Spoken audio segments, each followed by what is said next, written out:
Morning, everyone.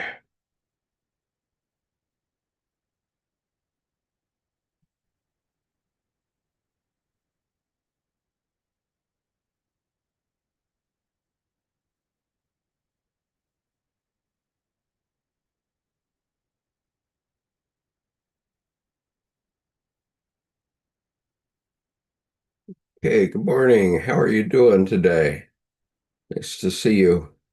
Sorry we missed last week. I had to visit with my daughters, or one daughter, and it was important because I don't get to see her very often. She lives in Marshfield, Massachusetts, which is far from here. So anyway, and if she visits her other in-law, she goes to Ireland. So it's been a long 2 weeks, I'm sure. But we have a good one today, which is Salome and the Emancipation of Women in the Red Book. And I know that C.G. Jung was very popular among women because he was among the first men to stand for the emancipation of women, I guess. And there were many women in his life, as there are in mine, and have always been for the last 50 years, I guess. I founded a company that was 90% women. So I had a lot of women around always, and and a lot of women of color because most of them were in India and Pakistan and Oman and places like that. But in any case, we're talking about the emancipation of women today in Georges Rasche's essay by that name. And so let us proceed. And uh, let's see. I guess you know, okay. So we stopped at a part of this essay entitled Femme Fatale of the Fin de Siècle, which means the femme fatale of the end of the century in Europe, of course, and we're talking about the 19th century here. And hello, Alexander. Nice to see you today. Um, thank you for greeting me. All right, so reading on. Um, in his active imagination, Jung makes a statement in favor of the oppressed women of his time in a cultural situation where the position of women in general was in crisis, or perhaps better said, where the relation between the genders was being called into question. To put women on their own feet was exactly what Swiss society did not want. There were few Swiss female students at the University of Zurich, and even Jung's own daughters were not allowed. But I have a sidekick today. Good morning, Michelle. Nice to see you. Um, Morning. so half of the paragraph in, so maybe I'll start the paragraph over so that you can hear it as well. Oh, thank you. So we're talking about femme fatale at the fin de siècle. Okay, so I'm going to start the paragraph over so that Michelle can participate with me. And if anybody else wants to participate with me, just say so in the YouTube chat and I'll put the link up. I love your background. That's very cool.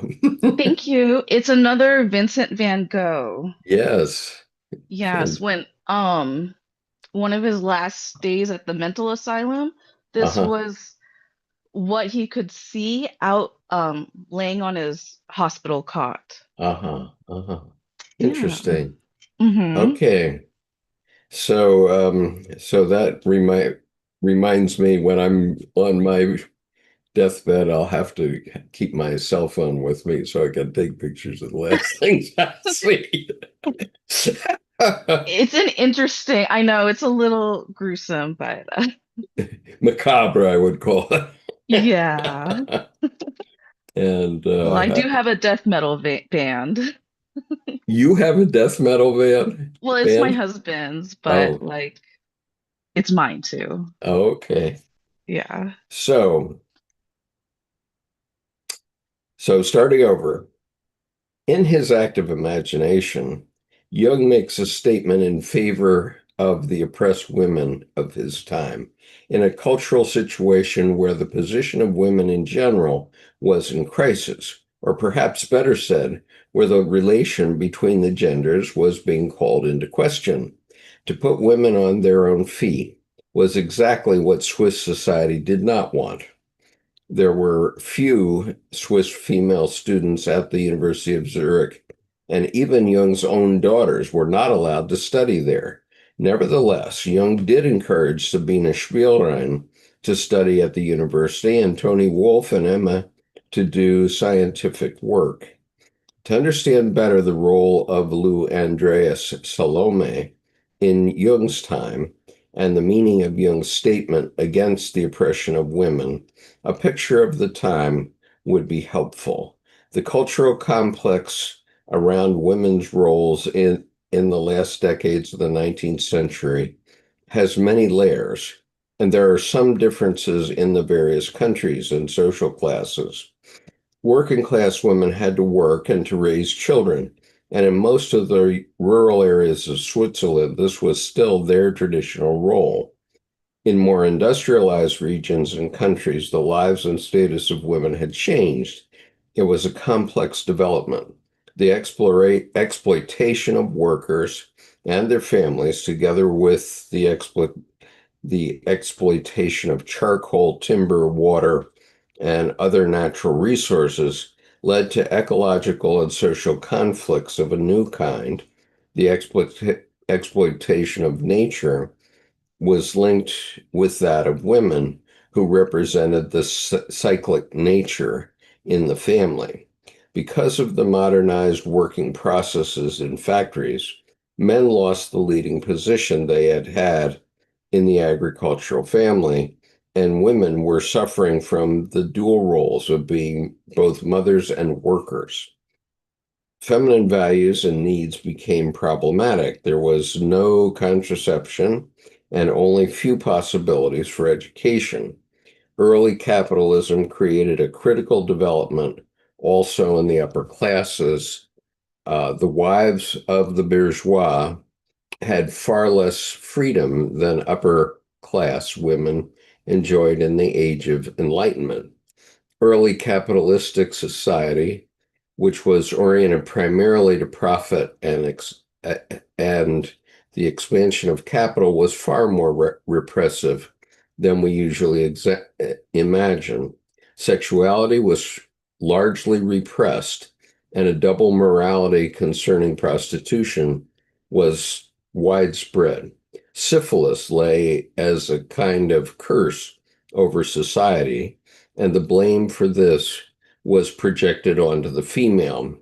The fate of Nietzsche, who died of syphilis, and the misogyny of Otto Vinegar were symptomatic. The feminine archetype is also connected with the themes of life and death.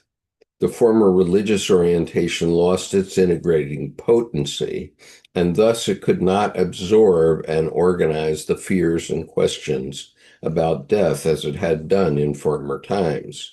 The constellated fears were projected onto women. The resulting cultural complex can be seen in the double-faced image of femininity in the arts. On one side, there were the silly, innocent, but also dangerous female spirits of nature, like Rusalka, Undine, or Pipa. On the other side, there were the terrible, seductive femme fatale like Lola Montez, Matahari, and on the opera stage, Lulu, Turandot, and Salome. Strauss's opera Salome was very popular in military circles of the German Empire of Wilhelm II, especially Salome's famous and decadent dance of the Seven Veils. Under these conditions, Jung's theory about a female aspect in the male psyche and the male aspect in the female psyche was quite revolutionary. He came across this structure through the encounter with Salome and Elijah. Okay, so that's the fin de siècle, and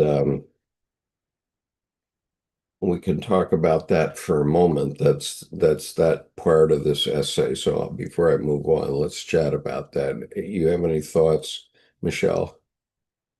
Um, well, it definitely brought to mind Virginia Woolf Yeah, and her book, A Room of One's Own. Um, to think that even having a space of one's own is a liberation is saying something. right.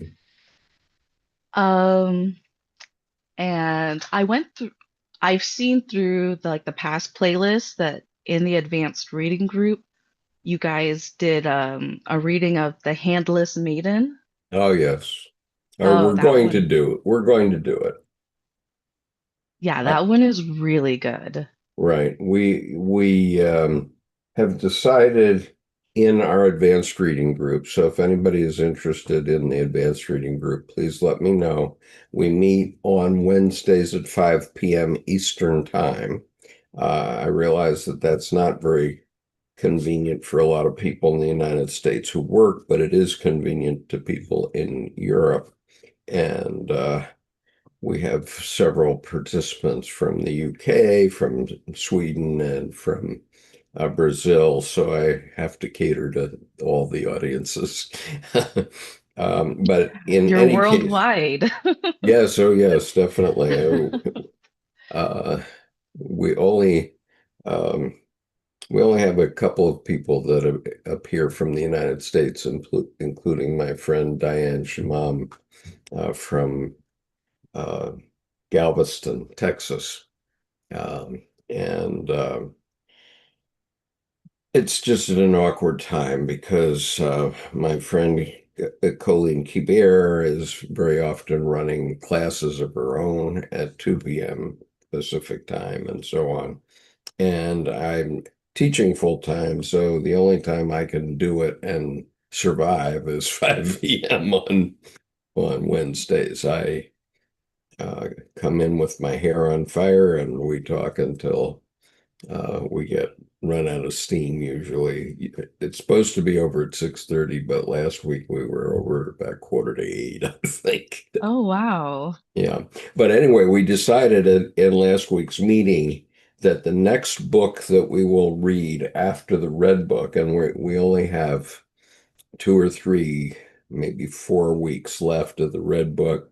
We're in the fourth sermon of the Sermons to the Dead right now, which is in the end of the Red Book called Scrutinies. And after we complete that, we are going to read Women Who Run with the Wolves by Clarissa Pinkola Oh, Estes. that one's And good too. yeah, it's an awesome book. It got me started, it revved up my interest in Jung at a very early time in my studies. I started studying Jung in 1987, but it really was her book in at Christmas time in 92 or 93. I forget exactly when it was published, but her book um, got me really going on studying about Jung. Um, I stayed away from direct work of Jung because I thought it was about clinical psychology, and boy, was I wrong. But in any case, from the early 90s until 2005, I did not read directly Jung, with the exception of Man and His Symbols. And then I started to read. Then I read Psychology of the Unconscious, and which which is in German called Symbols of the Libido, and uh, and Memories, Dreams, Reflections, and then I got into the real stuff from about 2005. I Yeah. think the first book I picked up from Jung was the Alchemy book. Uh-huh. Yeah, That's a that hard was place to cool. start. It You're is a very hard place to courageous. start. You're very courageous. Yeah, that's where I started, but um, it was so mysterious, a Yeah. puzzle to unlock, and it still is. Oh yeah, it really is. And uh it's a lifetime's work just getting your mind around Carl Jung and what he was doing. And I started in 1987 and I'm still going strong and probably will never get beyond Jung in terms of my psychological study. Um, but There's always the next life to work on it too. yeah, um, and I'm seeing it in my work regularly now, archetypally, and I see the different personality types, of course, and uh, it's very interesting to play with it and play with them. But anyway, going back to the Oh, just one more thing. yes, ma'am. This is male individuation. But I have, oh, let me turn Yeah, this off. yes. Background. Well, I can't figure out how to do it, but it's a DVD. It's called The Fisher King. Oh, the Have you Fisher heard? King. I Yeah, love I love King Arthur. right. hmm I started with that because of the dragons. Uh-huh. And yeah, I was obsessed with King Arthur growing up. And even though this is male individuation, I love um the Fisher King. This is Well, there's it no has reason. Go ahead. Robin Williams, Jeff Bridges, and Terry Gilman. Huh. Um, yeah, there's a movie called The Fisher King. Is that what you're talking about? Yeah, this is the DVD, but can't figure out how to get the background out. Yeah, okay. So yeah, there's a terrific movie called The Fisher King and with Robin Williams. You reminded me Ah, about that. and I have a portable DVD player. Like I feel so hip. It's like I'm so analog. Uh-huh. So Cool. yeah, it is cool. Well, what I want to say to you is you were saying even though it's male individuation, but what you're doing is the individuation of your um, animus. Okay, not your feminine persona, but your animus. Okay, Oh, that's interesting. right, and that has to be individuated too, and that's the reason I know that is because I know that from my novel that I wrote in 1993, I realized finally, after a lot of study of Jung, that that represents the individuation of my anima. So it's a female individuation, and it's an individuation of my anima. It, It is interesting because I would have never put that together by myself. Like wow. well, it's you don't put it together until you dive into it pretty deeply, but I had a my novel obsessed me for 8 months. Okay. And what happened in 1993. I was going through a difficult time in my life.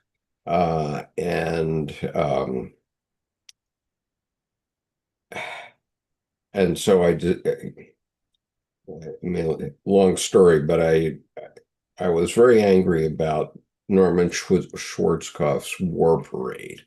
You know, I've carried an ID card from the U.S. military since I was 10 years old. I still have one because I'm a retired lieutenant colonel from the Marine Corps, and I still wear my Marine Corps Chotsky. But Once a Marine, always a Marine. I'm afraid so. Yeah, that's definitely true. But you know, the tagline of the U.S. Marines is quite correct, which is the Marine Corps builds men, and that's what we do. We take little boys who are not ready for it, and we build men out of them. And once we build those men, you know, those are men that I would prefer to be in a trench with than any other people on the planet if I Really. have to be in a battle. They actually take leadership very seriously. Mhm. Like in the other branches of the military, it is just lip service. Right, but in And the Marine Corps, yeah, we have leaders down to, well, everybody's a leader, but we have leaders down to fire team leaders who are people who are 18 years old and they're in charge of three 17-year-old privates. Right. I used to love having privates. I always had them drive me around. I felt like a queen when I was in the army. Oh, I see. Um, I remember the army being very individualistic. Hmm. Like, it was all about like me getting promotions, me getting the schools I wanted, competing with so and so who I didn't like. It was Hmm. very individualistic. Hmm. Maybe that's why I didn't join the Navy because um, my dad's in the Navy. Grew up on naval bases. Oh, me too. Actually, not so many. I lived on a naval base in when I was 6 years old, age 3 to age 6, and then age 6 to age 8. And then I don't think I ever lived on a naval base after that, but we lived, you know, adjacent to naval bases in one way or another because my father was a naval officer too. Yeah, so I've been told it's military trailer trash that I grew up. Well, what I learned probably after I was 70 is that we were poor but didn't know it. Okay, we were poor.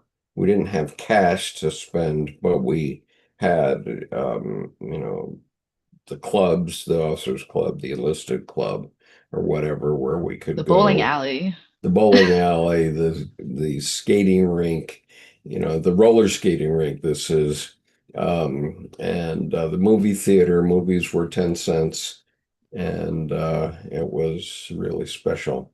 Now, Richard asked me, Skip, could you define individuation? And I don't know. I Individuation is something that you have to grok in Jungian psychology. I would say, in a very generic way, um, individuation is about becoming you. It's about becoming yourself and understanding that you know you are alone in the world, um, and no matter what else is true, even if you're a you know an avid Christian of some sort or other religion, in the end you're going to get to the cliff and you're going to have to step off on your own into the other side. Um, and The other so, dimension, the fourth dimension. yep. And so as Andy Warhol once said, if you want to be immortal, you better make something that's going to be immortal. And because you're going to leave that behind, and you're going to be dead beat. What can I tell you? Or you're going to be ashes. And so individuation is staring that abyss in the face and then getting on with life and getting on with your own life so that you are better um, as an individual. Um, and so that you can face your life. And uh, I'm all in favor of facing your life because no matter how bad things get, um, as long as you're alive, you can fix it somehow. And and Jung wrote a an article in the late 1920s called "Women in Europe," and this was after there had been 4 million men killed, mostly men, but some women killed in the trenches of World War One. About 4 million Germans and about 4 million English. So English and Americans. America is always late to get into a war. we, but then we have to come in and we have to do the necessary, which is often pretty bad. Um, but anyway, so many men had been killed, so that there were many women who were left without husbands. And yet, the women of Europe created the next generation, which then fought World War II because World War One wasn't over yet. And because of the Treaty of Versailles, which Hitler used to call the Diktat of Versailles, which made the German people in extreme poverty for a decade. And it didn't allow the German people to recover. Um, they were forced into extreme poverty, and they resented it. And as a result of that resentment, they were ready to go for Adolf Hitler in the 30s. And Yeah. so the women of Europe produced the next generation. We won't talk about how that happened, but it certainly did. Um, and there were young men available for World War II on both sides. I know the Germans used to have like a program where like they sponsored single women to have kids. Yeah, that Um may be. yeah. And there was the Hitler Youth, and the Boy Scouts were a big thing. My father was an Eagle Scout, and when he was, I guess he was 15 years old, he he went to Holland in 1937 for the International Boy Scout Jamboree as the drummer in the National Boy Scout Band. And because he had been an Eagle Scout, he got into the Naval Academy with no particular problem, other than he had to work at it. Um, but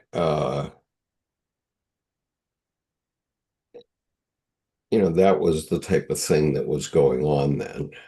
Scouting was big during between the wars, and there were the Hitler Youth and the Hitler Young Women. I forget what it was called. Um, and so, the thing that one of the things I want to observe about this section is that Jung always worked with women. So, like me, um, I always worked with women pretty much too, and always sort of did better with women than I did with men for various reasons. Um, it wasn't that I was less masculine. I mean, I did serve 23 years in the Marines, but um, my feminine side is the strong side. So when I wrote my novel, I was very angry that Norman Schwarzkopf had this war parade after Gulf War One in Washington, D.C., because I don't believe in the aggrandizement of the military. I mean, I think we need a strong A military. slippery slope. Yeah, I'm It's a very slippery proud of slope. my military service. However, I don't think we need to, uh, have a lot of parades with a lot of tin pot guys and in big hats and feathers and stuff like that.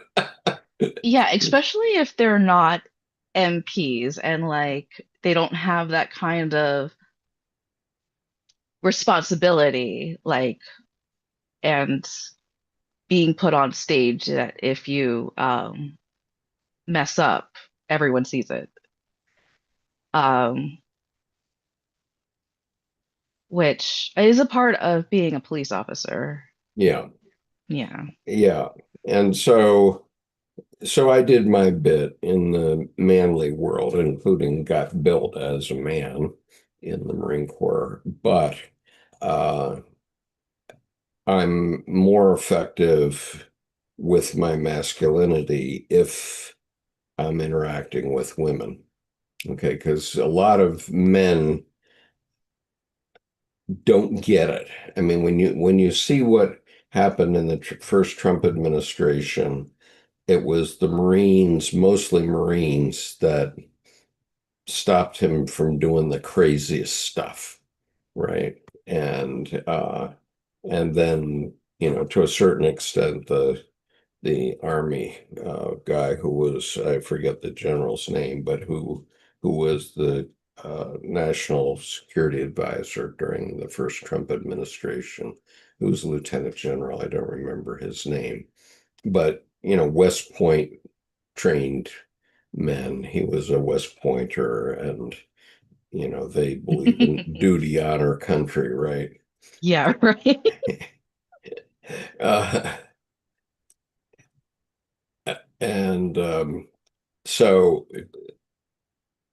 so I believe that it is a man's role, a masculine role, to protect women. About 90% of our school teachers, I think, are women.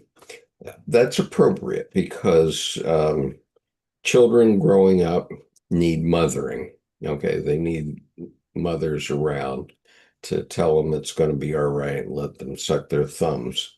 But in my school, which is an alt school where you don't get in unless you've been suspended a couple of times or because your parents, you, you can come to my school by parental choice, but it's because your parents have given up on you. It's like our president's father sending him to military school, New York Military Academy, right? He couldn't handle him anymore, so he sent him to military school, which he loved, okay, which he loved. But he Well, he didn't loved, have a mother figure, yeah, apparently. I don't remember anything about his mother, as a matter of fact, right? Yeah. And in the Marines, um, unlike I don't know about other services, but in the Marines, it's certainly true that your sergeant instructor or your platoon sergeant is your mother. Okay, and so the very popular uh, archetypal image of the Marines is the kids getting off the bus and having to stand on the footprints and have sergeants scream at them, at 6 o'clock in the morning, and then running them through their paces But oh, by the way, that same screaming sergeant is the guy that teaches them how to make their beds that day. Okay, and he does that in a very gentle way, like in a motherly way. And so, um, in the Marines, the staff NCOs are both your mother and your father, and we rely on very young people in the military to do everything. I mean, the average uh, commanding officer of an aircraft carrier is 45 years old. And that is still a young man, believe me, because I'm 79 now. And looking back on it, I was a child when I was 45. Yeah, well, you start young. I mean, I'm technically military retired, and I mean, you start really young in the military. You have to. Right. And so the average age on an aircraft carrier with 5,000 men and women is 20. Okay, that's the average age. And of course, you have the 45-year-old commanding officer, but they call him the old man, right? And and it's always the old man who is in charge of you, whoever it is. And so, you may have a platoon sergeant and you're 20 and he's 22, but he's the old man, right? Well, that And makes me sad that um other branches of the military aren't like that. yeah, well, I remember that when I was in OCS, we had a 24-year-old in my platoon. I was 20 at the time. And the first time I went through OCS, I went through again as an officer, as a staff platoon commander. But the first time I went through as a candidate, we had a 24-year-old guy who was this very wizened 24-year-old, right? And everybody had shin splints because of all the hiking that we had to do. And finally, it came to the day that we had to do a 10-mile hike in full gear, of course. And we had to be in formation at 0300 because in Quantico in the summer, it really gets hot. And so you have to have your activity like a 10-mile hike over with before it gets hot. And so everybody had shin splints, and it was 3 o'clock in the morning, and everybody was belly aching in ranks. And we were at ease for some reason, and everybody was belly aching about the 10 miles that we had to walk. And he says, I hope it's terrible because the worse it is, the better story it will make later. And I've been Builds telling you, character. right? And I've been telling that story for nearly 60 years now Well, he because was right. he was right. If something is awful, once it's over, it's a good story. And so, in the case of now going back to the feminine, um, in the case of Schwarzkopf, I was really angry that he was getting his war parade. And so I refused to watch it on television. I lived on Capitol Hill at the time, and I decided to take a long walk around the U.S. Capitol, and um, that was about a 3, 4 mile walk. And I was around 40 at the time, or maybe 45. And I wanted to decide what I wanted to be when I grew up. And I remember getting in front of the U.S. Capitol and deciding that I wanted to be a writer. And then I said, wait a minute. I've always been a writer, okay? Because I always have been writing business plans that get people to put money into my activities. And so I'd always been a writer. And so then I was trying to decide, well, okay, I don't want to write business plans. So I decided I wanted to write a novel. And I had just read an article in the Wall Street Journal about Michael Crichton, who had just written uh, the first dinosaur movie. I forget what it was called. Jurassic Park was so Jurassic Park. good. Yeah. Yeah, Jurassic Park. So he had just written that and it has become a bestseller. And so he had this article in the Wall Street Journal where he was interviewed and he was asked, how do you go about writing a novel? And he said, you do it by asking a question and then answering it in the novel. And so that came to mind as I was standing in front of the Capitol. I clearly remember that. And I said, okay, so what question do I have? And then I remembered, and mind you, I was 45 at this point. I must have been 48, something like that, because it was 33 years since I was 15. That I remember. And I remembered that when I was 15, I had gone to Japan and we lived in a Japanese house. And we had a Japanese young woman, about 22 or 23, so not that much older than me, who was helping my mother as a housekeeper. And one Saturday morning, I expressly remember I said, well, Dad, why is Michiko living with us? Why is she here? And his response, which was a lame response, and was, well, because in Japan, farm girls come to Tokyo to earn their dowry, quote unquote, to earn their dowry.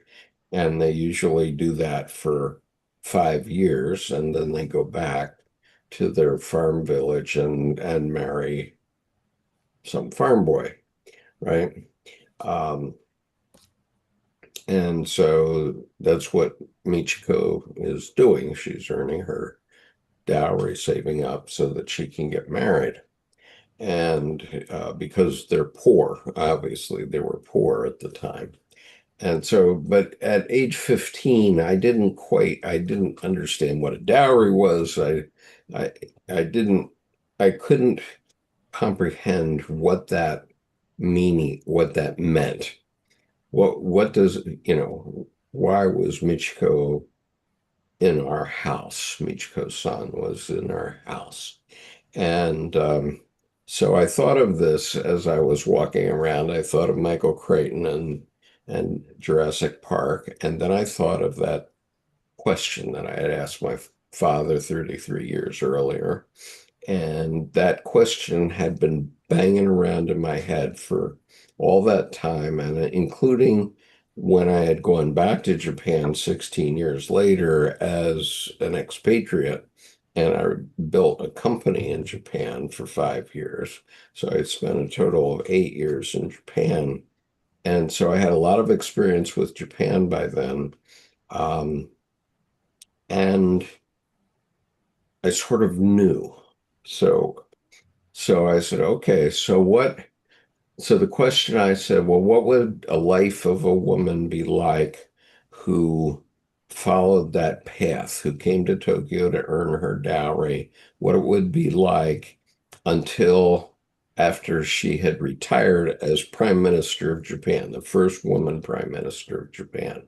What would that life path be like from age 15 to age 75. And so that's the novel I wrote. Um, and Yeah, I still want to get back with you about doing the audio tracks. I've just mhm. been really distracted. Well, we'll do it one day. Don't worry. We'll Okay. have to do it on Saturdays though, 'cause during the week I'm just knocked out. But it took me a long time. That was 1993, and I had a vision of this woman whose name was Meiko in the novel. Mei means in Chinese, the character means beautiful, and Ko means child or woman, beautiful woman, Meiko. And so but in Japanese, that actually, those characters are read as Yoshiko, okay, which I didn't remember from my time in Japan, but because I had studied Chinese, I used those characters. And so, anyway, Hello. Good hi, morning, good afternoon. hi, Amela. So I'm so excited about today because we're going to learn about Salome and the emancipation of women. yep, I'm so excited because Jung is so controversial in that he had an affair with Sabina Spielman, right? Was it Spielrin, and yeah. Tony Wolf. So And there are so plenty I'm of so Jungian curious. analysts. There are plenty of Jungian analysts who will deny that he had such an affair, but in fact he did. Uh-oh. I'm sure he did.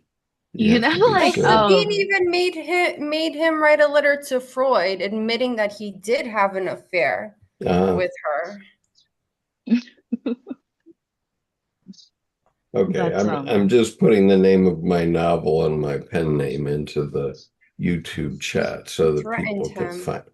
find it. But I started to have these visions of Mako coming to my bedside every day at 6 in the morning and waking me up and insisting that I go write some of her story.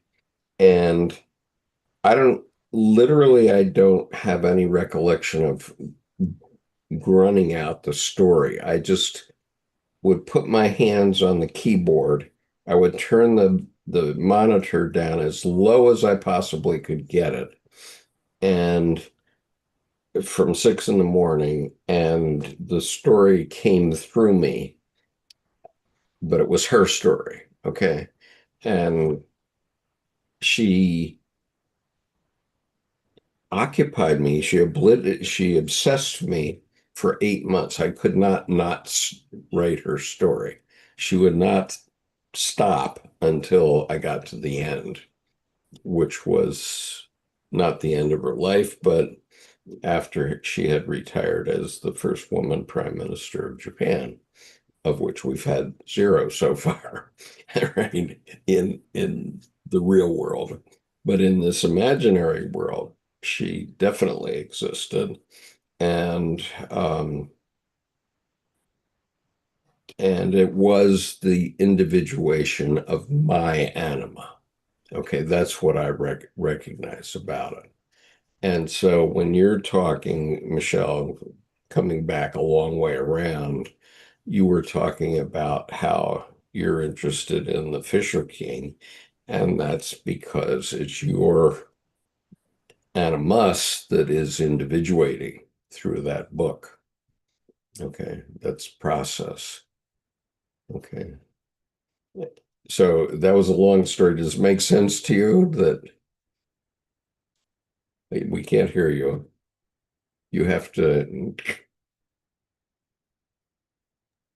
oh, I'm sorry. It is because, like, I'm interested in a lot of things, but like, this is a different, like, there are different certain things where, like, it has its own energy. Like, mhm. I don't have to push myself or Yeah, drive myself to do things. Like, it's sort of like that. yep. Yeah, and that's exactly what it was. Okay, it was an energy that was coming through me, and I could not stop it. And it was full of these visions. And I actually literally sat at the keyboard and watched the movie. Okay, if you can Wow. imagine this. Okay, And you I can't saw the visualize. movie. My fingers were working, but I saw the movie in front of me. Okay. And so I saw it as a visual thing. Yeah. And when I was done, wow, I folded it up and put it in my drawer for 16 years.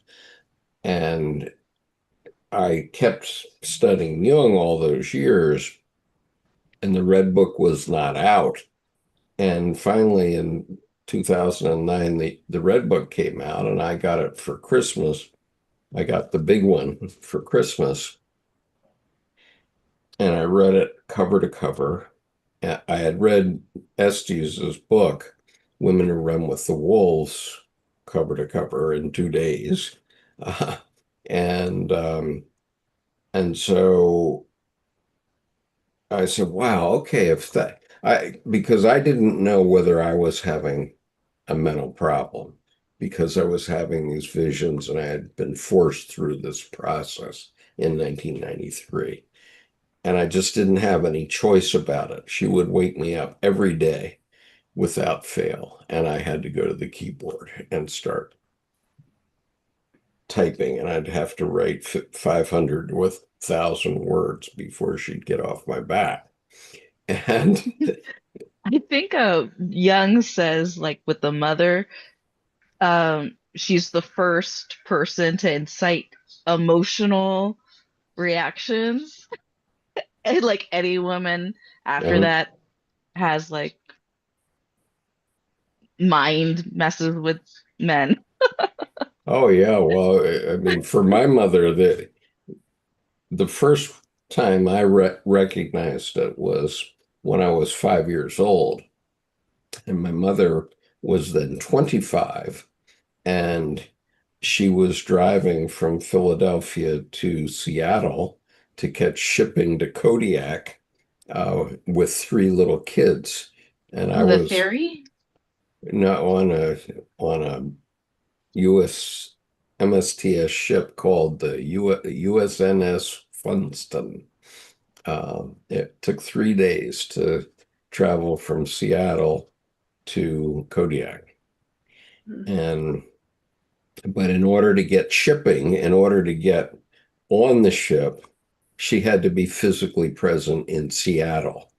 And Mm. so, and my father had gone ahead to Kodiak um, in the middle of the summer, and we didn't actually start out until October. And then we had to drive all that way, just my mother with these three little kids, including me at 5 years old and my sister at 9 months old. And and it took us 10 days to get across the country. And we went through the Badlands. We went, through the Dakotas, Montana, Idaho, and Washington to get there. Um, and dry at one point, um, my mother had me drying a diaper outside out the window, holding a wet diaper. She was having to wash diapers at night, and I was holding a wet diaper out the window like a flag to get it to dry.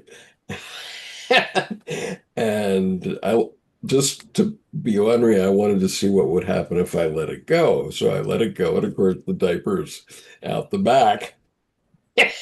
And I said, Mom, I lost the diaper. And Oh. she said, Oh, don't worry. And I look up at her, and at that moment, I realized that she was a goddess. I mean, I saw her aura, and I realized that I was in the car with a goddess, and that I was 5 years old when that happened. Was one of the most numinous events in my life. And so, yes, I agree with you. When your mother, when your Yeah. mother, The first figure in a male's life that elicits emotional reactions. yeah, It persists right. until the end. Yep. And so my mother was a force of nature. She lived her life to the fullest, even though she had not been able to go to college, and she married my father when she was 20, and I was already 4 months along at that point. Scandalous. Scandalous. And So which do you my think, mother and father did not admit that until their 50th uh-oh, wedding anniversary, believe it or not. uh-oh. So Skip, do you think that maybe Mayoko was part of your individuation? What what Mako? Yes. Yes, definitely. Oh, sure. It was the individuation of my anima. That's what I now believe for sure. Um, but it took me a long time to work that out and reading a lot of Jung. But when the Red Book came out, which is 16 years after this novel was written, uh, I said, well, if that could happen to the most famous um, psychiatrist, psychologist of the 20th century, then maybe I'm not crazy. I could say that, but not until 15 years ago, right? So I was already in my 60s before I could say maybe I'm not crazy. Um, and so Deborah says it's an interesting concept of the muse and the notion that we are a collection of intelligence and awareness. The boundaries between self and the collective awareness is therefore permeable. Like many writers will say, they become a conduit for the story. Uh, oh, right, Skip is saying this right now. And Richard says, I had a piece of art called The Fisher King. It was a ceramic wall piece and was hauntingly strange, like a crucified man on top, but had a fish's tail at the bottom. And and then Cherie says, Catherine played the part of Daniela Yaffe in the stage production with Darian Pictet and Paul Bruscia, um, another psychoanalyst, PhD, playing the role of C.G. Jung. Yeah. And I played C.G. Jung in our play in 2002, 2022. So you can see my performance on this YouTube channel. Just type in um,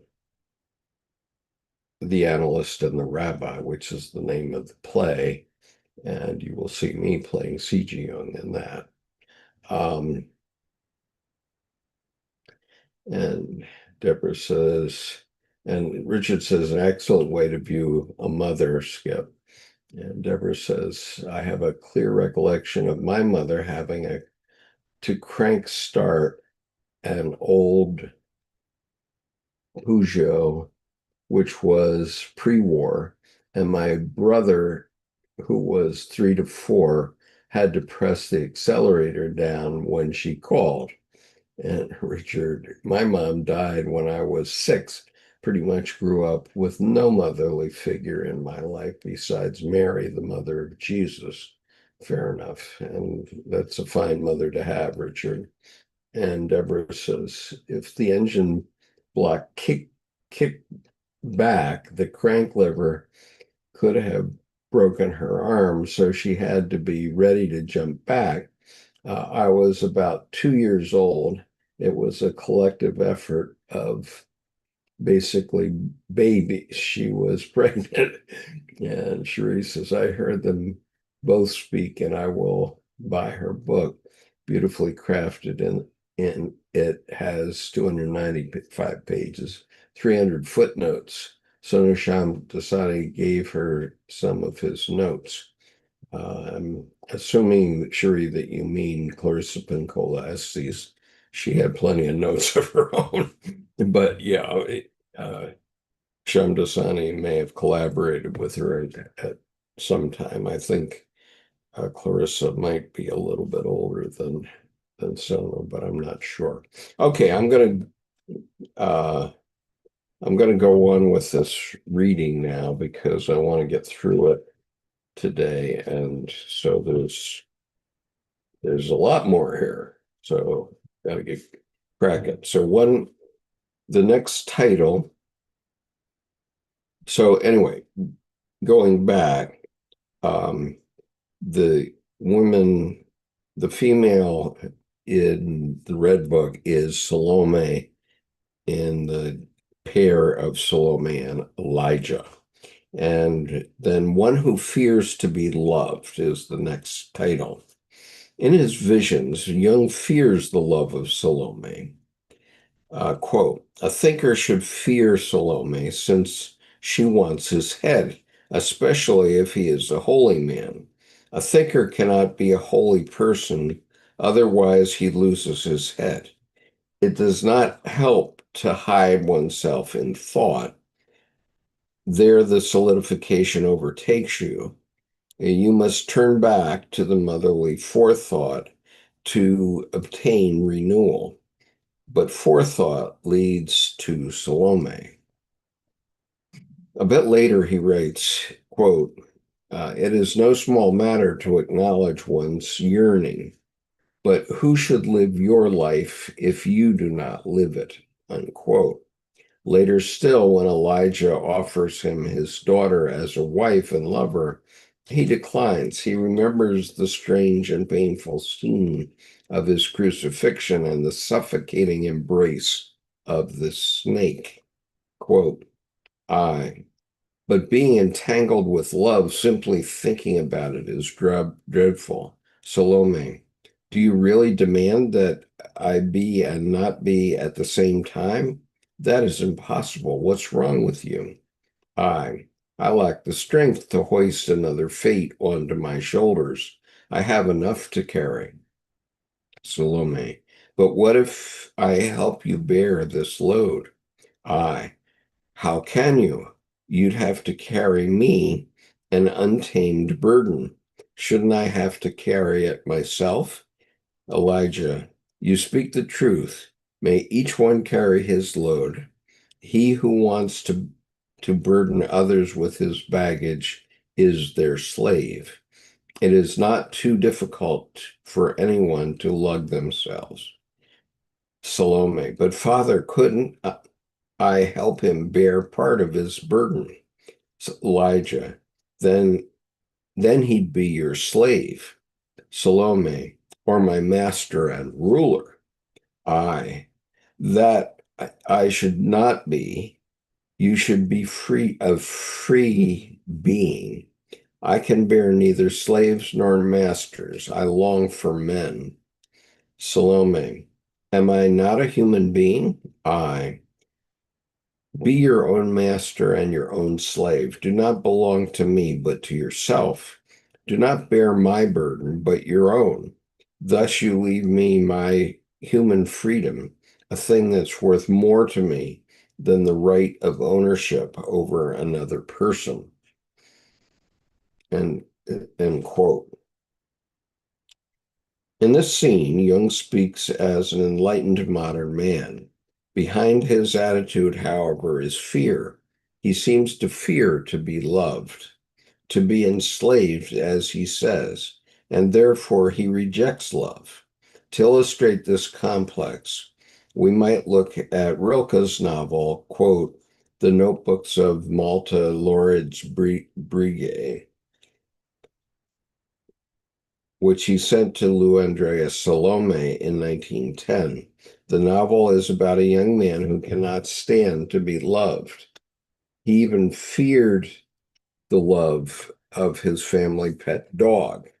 He regretted that in the evenings after his excursions, he had to return to his family, who loved him too much. He found the solution in the love of God, because he did not have to fear that God would love him in return. God is so far beyond the human world and the fate of individuals that he would never concern himself with his feelings for us. In essence, God is absent from the human sphere. This is an idea close to Nietzsche's thought. Jung knew Nietzsche very well. The absence of God was part of the European culture complex at the end of the 19th century. The ambivalence regarding being loved also has a root in Jung's childhood. Jung had a difficult relation with his mother. Today, we would speak about a negative mother complex or an uncertain bonding pattern.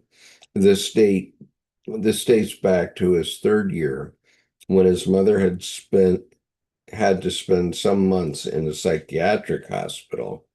I was deeply troubled by my mother's being away. From then on, I always felt mistrustful when the word love was spoken. The feeling I associated with women was for a long time that of innate unreliability. Father, on the other hand, what meant reliability and powerlessness. One also needs to consider what Carl Gustav was a replacement, that Carl Gustav was a replacement child and thus had to carry special hopes and projections by his parents. Freud was not the first who made a crown prince of him. Okay, comments, let's see.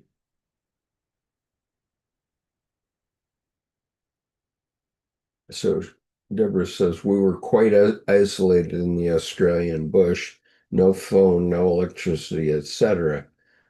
Richard, you are still in Australia, Deborah? Deborah C. Yes. My father would call my mother Bodacia because she wrote back. She fought back. And Richard, that's a great name.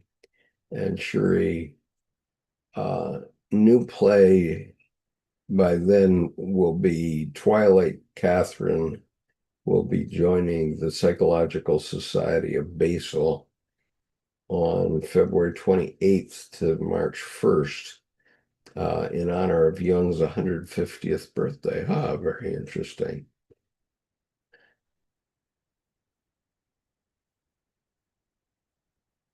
Interesting. Okay. So there's going to be a play called Twilight Catherine. Twilight, and Catherine will be joining and it's by the Psychological Society of Basel. So we'll see if that's online. It will be great if it is. Okay. So reading on, Jung's struggle among Sabine, Tony, and Emma. Okay, now keep in mind, Sabine Spielrein was a patient, Tony Wolfe was a collaborator, and Emma Jung was Jung's wife. As I mentioned earlier, the figures of Jung's active imagination are beings in their own right. They are rooted in the collective unconscious, and they will never fit one to one onto the biological reality of the author. As Hillman wrote, Freud's fictioning appeared disguised in his case studies, in his case histories, and his cosmogonic theories. Jung's appeared overtly in the history of his own case.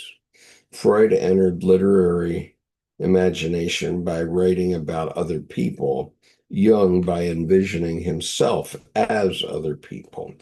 What we learn from Freud is that this literary imagination goes on in the midst of historical fact.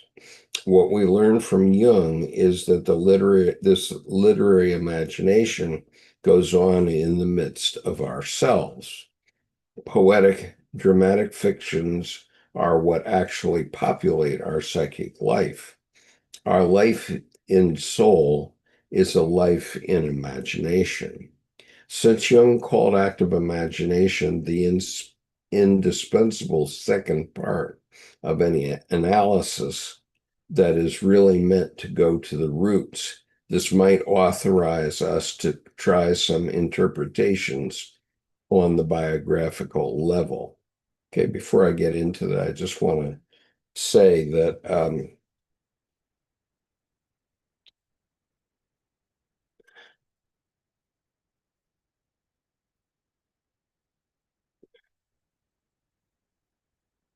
our life and soul is a life in imagination, absolutely. And children often have very active imaginations, and um, you know, girls like to play with dolls, boys like to play with toy soldiers. Um, Winston Churchill, who was renowned for, as a child, having built huge armies of toy soldiers at Blenheim Palace when he was growing up, at Blenheim Palace when he was growing up. And then he went to Sandhurst, and then he served in, wait for it, 9 regiments of the British Army. And the British Army, it's common to stay with the same regiment your entire life, and to be a kind of boys' club in the British Army. But Winston Churchill served in 9 regiments, and he won the Victoria Cross, I believe, twice during that time. He participated in the last cavalry charge of the world, historically, the last cavalry charge in 1898 at Khartoum. And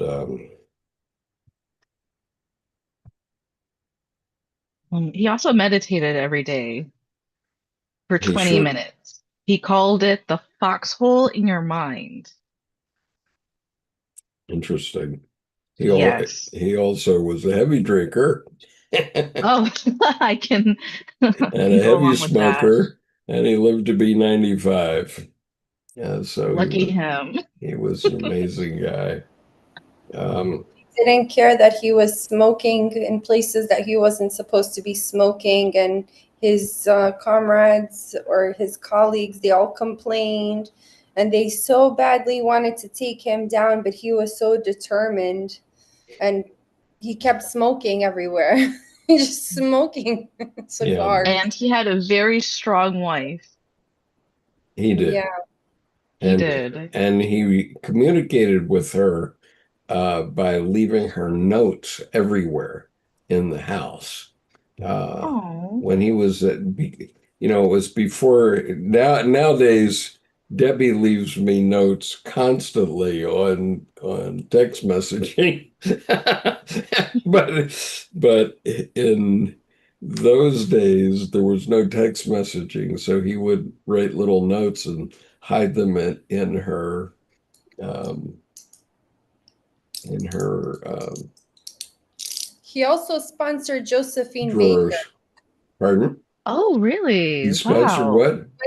Winston Churchill also sponsored Josephine Baker for espionage during the Second World War, the I have first no and the doubt. second. Oh, I was just gonna say she was the first Beyonce. I had no idea she The did first that. Beyonce. Oh, she was definitely a femme fatale and awesome spy for the British. Um, And the French hero. yeah, and Deborah C. says Churchill was responsible for the deaths of tens of thousands of Australian and New Zealand soldiers in World War One due to miscalculation, but we got over it and fought for UK in World War Two. Yeah, that was Gallipoli, and that was awful. And Churchill got uh, dropped from the cabinet because of Gallipoli, and he went and joined his regiment. He went to Europe as lieutenant colonel and was actually a battalion commander for 10 months during World War One, among other things. So he had been He had escaped as a prisoner of war during the Boer War. Uh, he did so many things. It's Yeah, incredible. yeah, I appreciate that to some extent. Arguably, he was a feminist because it's easy to say, uh, you know, you can't apply for these jobs. Go make some babies and sandwiches or stew. Yeah, But he said, okay, well, let me see what you've got. yeah. And And he hired people and especially women and gave women jobs. He yeah. gave women jobs. And by the way, that tradition also um, continued in the American OSS because what was I have a note about that. go ahead. Um, the new podcaster that is our secretary of everything, I guess. I'm sorry. Who's that?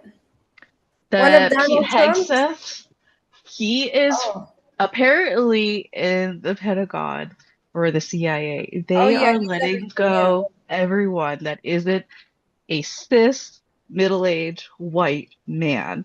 yeah. And does he even know what the job description is? Like, Yeah. What is okay, this you're gonna send podcast? these teams of it just makes me laugh so much. But in a very Schadenfreude Hmm. way. Uh, it's just crazy. Yeah. What's the podcast? Oh, Pete Hegseth, he had some podcast on Fox News or something. Oh wow. Oh, on Fox News or on like Spotify or something like On that. Fox News. Oh Yeah, wow. that's prime Oh, that's recruiting strange. center. You know, I think before was in Fox News like um something like a center, or was that maybe CBS or something like that? I can't remember, but one of the news channels during the Second World War was sending subliminal messages to the public about the Second World War so that people can somehow smuggle things or have people go places. Yeah, but yeah, that they sent some subliminal messages through there. Well, Not now I to, guess they're only sending not middle-aged to white men. Yeah, and We'll it's see how so that weird goes. because so anyone that's suffering with schizophrenia and you are watching like Superman or something on TV and Yeah. it seems a little bit politically motivated like South Park, which is 100% raw and unfiltered, and you could tell, then you're not hallucinating. You're Yeah. not being delusional. It's deliberate. But for a very long time it's been sort of like this tradition in the Jewish community to take over some spots of entertainment so that they can sort of liberate people, especially now when we see in Israel with these radicals that are like taking over. But anyway, yeah, so right now with Donald Trump, he's definitely hiring a lot of women, but it's more like you could tell that he's had some issues in his personal life between his parents. You can Yeah. absolutely tell. Well, and interestingly, the base that where they train CIA agents, okay, Mhm. the CIA's base is called Virginia Hall. Right. And Virginia Hall, there's a movie made about Virginia Hall and what she did in World War II called A Call to Spy. Mm. And Virginia Hall had um, had an artificial leg, among other things. She Yeah. lost her leg. And so she would smuggle things through checkpoints in her leg. And Wow. and so to this day, the training base for the CIA is called Virginia Hall. And interestingly, It's uh, very sad. I extend so much gratitude to the brave men and women, especially right now, that are yeah, preventing the Third World War, because there is just way too much extremism and it's so out of control.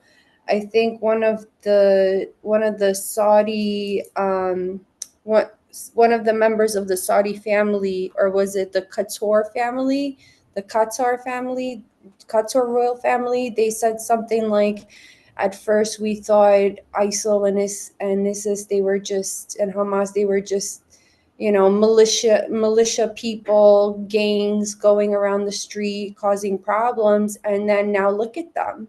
They have so much power. They took down entire countries. They defaced history.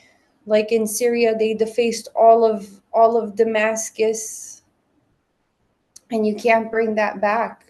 yeah. And the Iraq Museum is a famous example from the first Gulf War, where the the museum in Iraq was plundered during the war.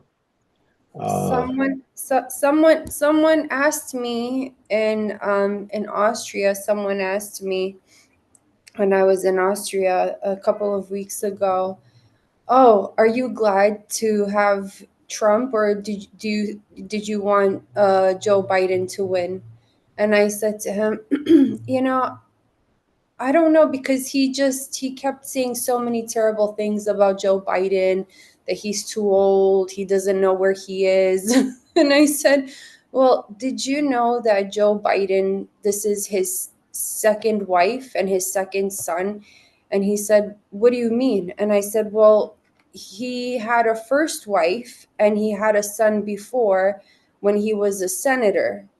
But then, unfortunately, uh, you know, he was at work and he got a phone call that his son and his wife, they were in a fatal car accident and they died."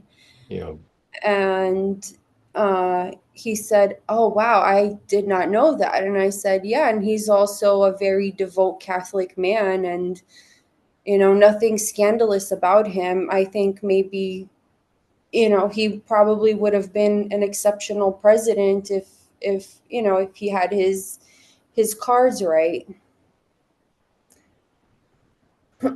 yeah. And let's see, Sheree, yes, I can't keep up with the chat on the YouTube, but Mhm. Cherie asks, who created those kings in the Middle East? And to a large extent, they were created by the Queen of the Desert. And there's a great Mm. movie called The Queen of the Desert, who was a British woman whose name escapes me at the moment. But um, anyway, Gertrude Bell. Her name is Gertrude Bell. Oh, Richard Bell. And Gertrude Bell went out and lived among the Bedouin for many years. And as a result of that, she became essential for Churchill and other diplomats when they were dividing up the Middle East at the end of World War One, because they were um, dividing up the Ottoman Empire.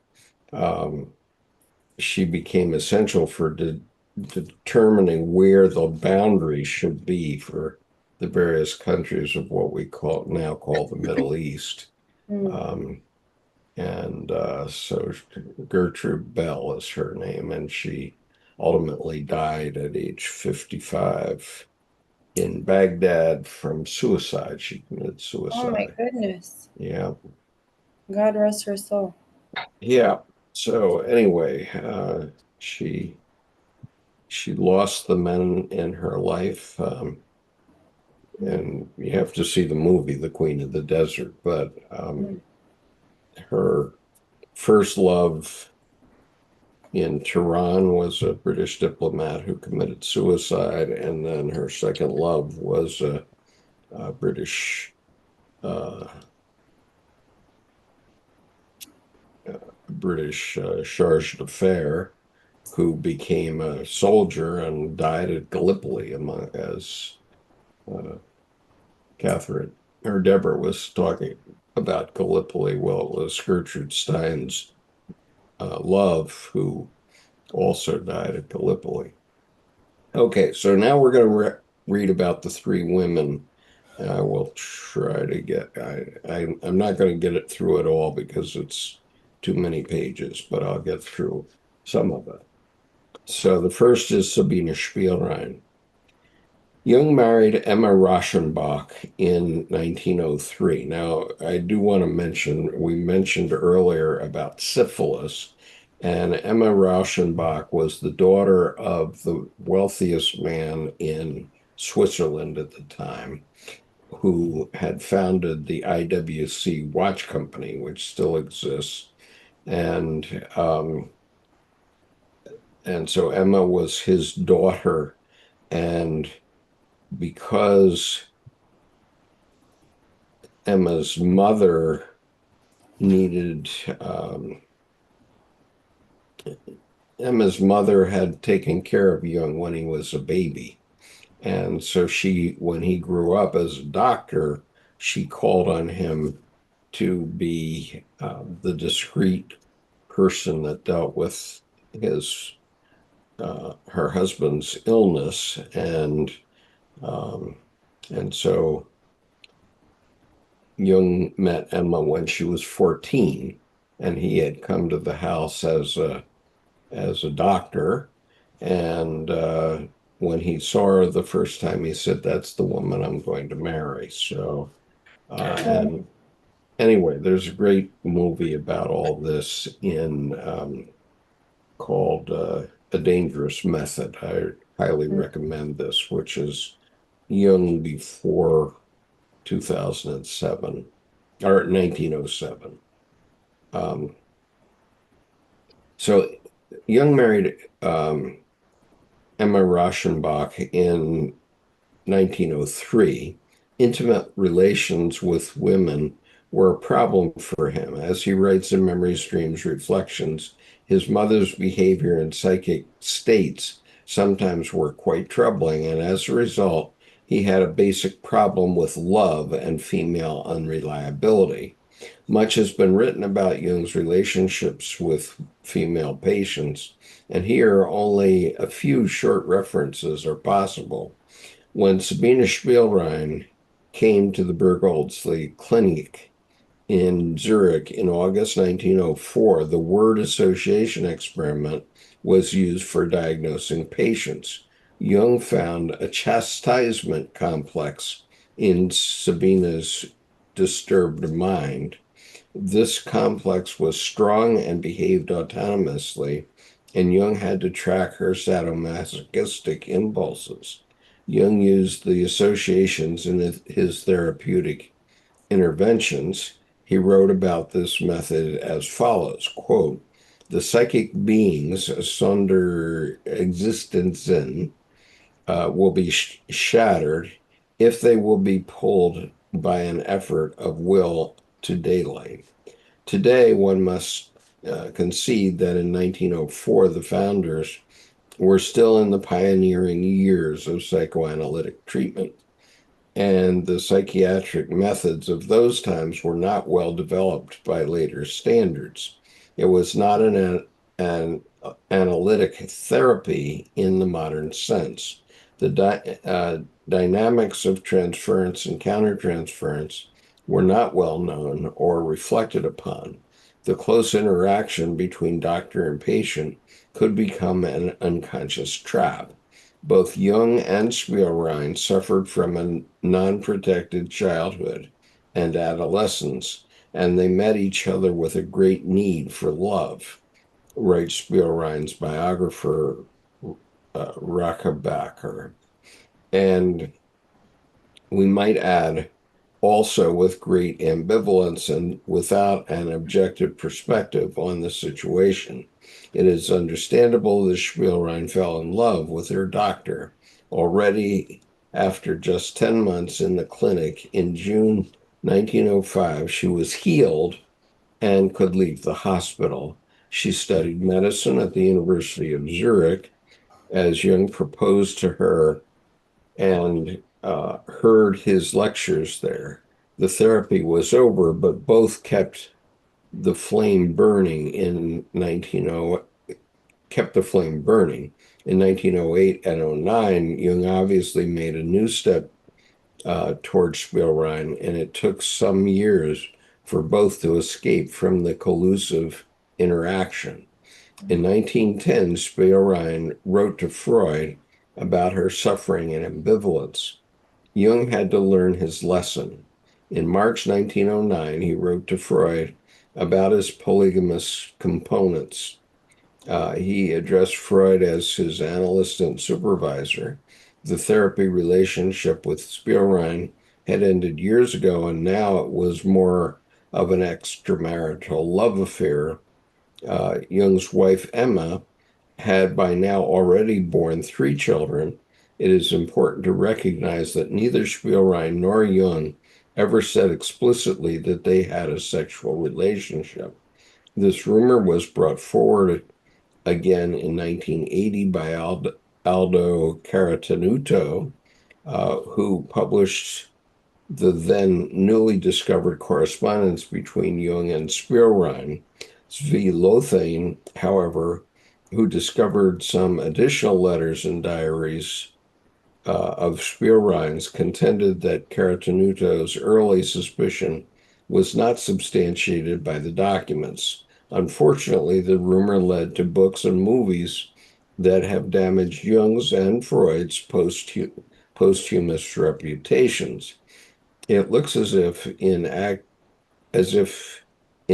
imagination of 1913, Jung is still struggling with his polygamous components and trying to find a solution for his true feelings. When he says to Elijah, Freud, Elijah is Freud, is the way that this is written. Elijah slash Freud. For God's sake, what should I do with Salome? I am already married and we are not among the Turks. We, he might have been speaking about his former patient and friend. Okay, so that's what this author, George um, Rasche, says about Sabina Spielrein. Oh, I Whether, have a go ahead. funny little thought about that. Um, it's in the big book, Alcoholics Anonymous, there's a specific part that deals with like adultery and like what you should do and if you should tell your wife. It's page 69 of the big book. And whenever anyone in the program has like a question like, should they tell their wife? You have to make amends or an inventory. That's it. It's page 69. Go read it yourself. Well, you don't have to make it amends directly. You can also make amends with someone else, like your sponsor, or during a meeting, you can speak and share your story and make amends that way, but it doesn't mean directly destroying your marriage. I think personally for me, if my boyfriend and I, if we ever were to get married and he told me that he had an affair, I personally wouldn't want to know because then I would hate him. It's like him telling me yesterday I backed up the car and I killed a stray cat. If he told me that, I would be like, you murderous Marine. I have another story. Oh my God. So my husband and I, we dated like in our early 30s and I just we broke up. Mhm, And before we got back together, he says, oh, whatever. He says he just went on one date with this one girl. mhm.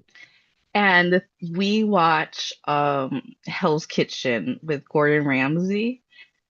And guess who is on the latest season? This girl. Mm. And fortunately, she looks a little bit like me. fortunately, but that doesn't make things better. When I found out, just I saw red, and like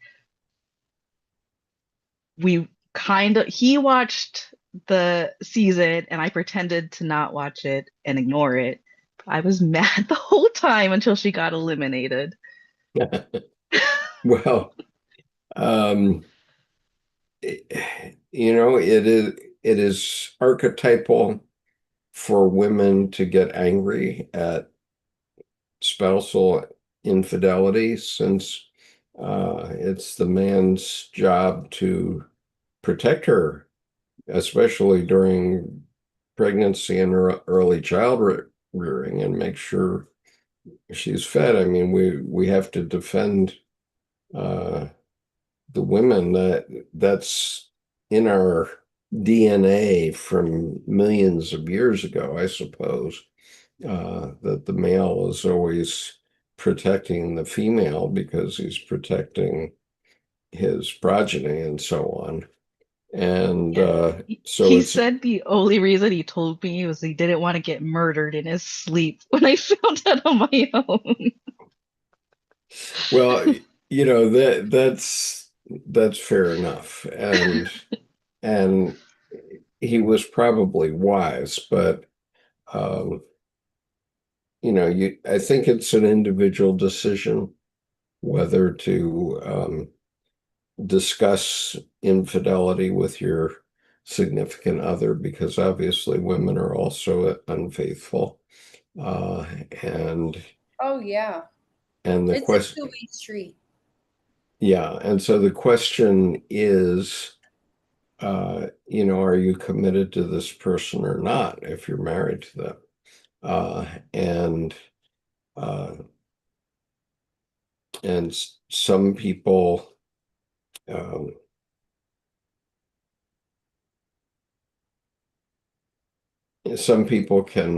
can deal with it and some can't. And my solution is, never speak of it again. Okay, my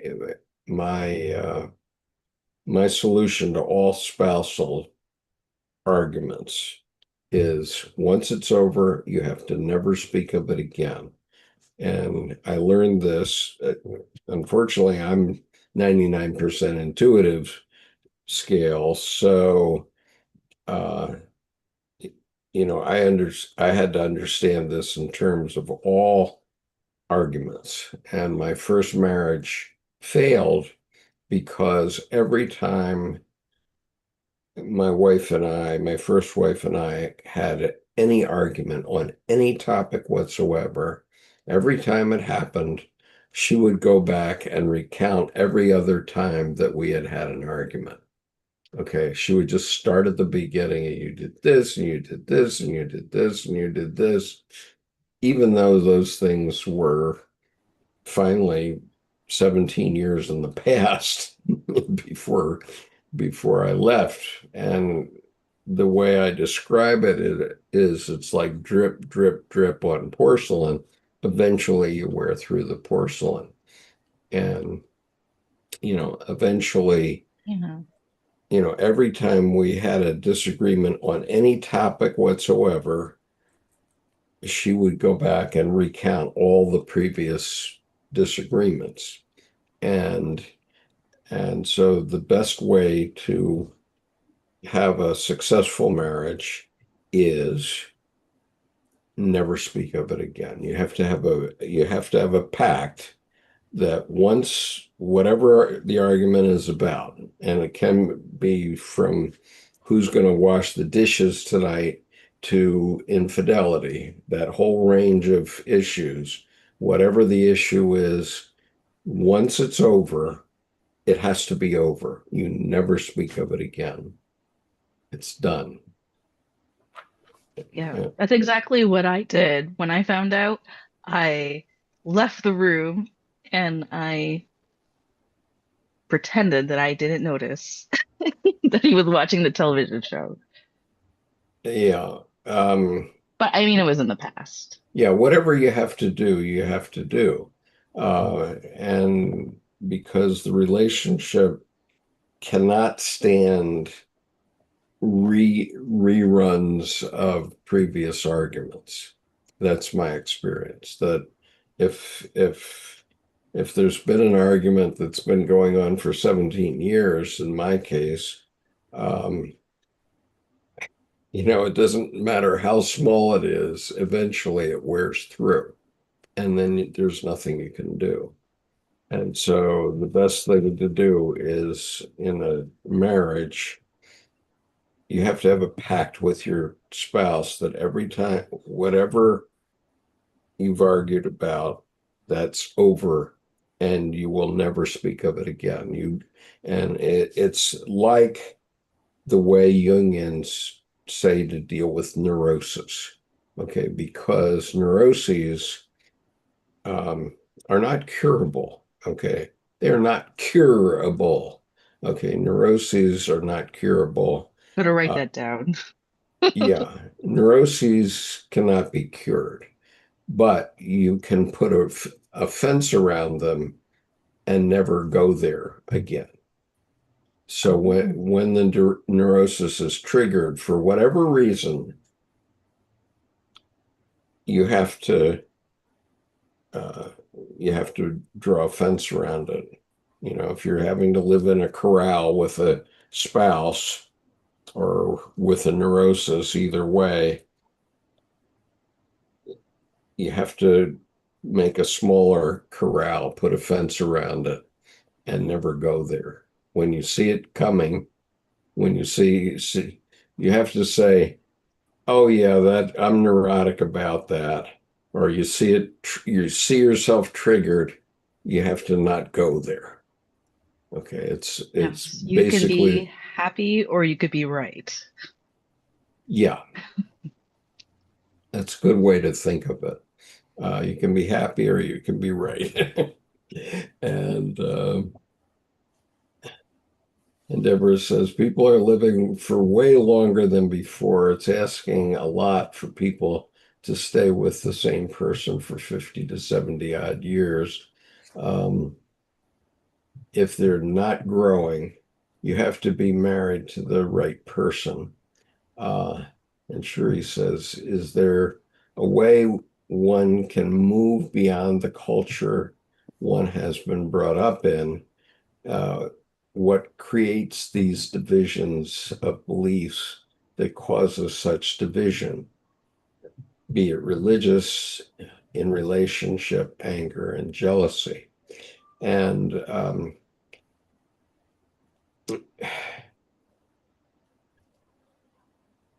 so that's basically the same topic that we're talking about.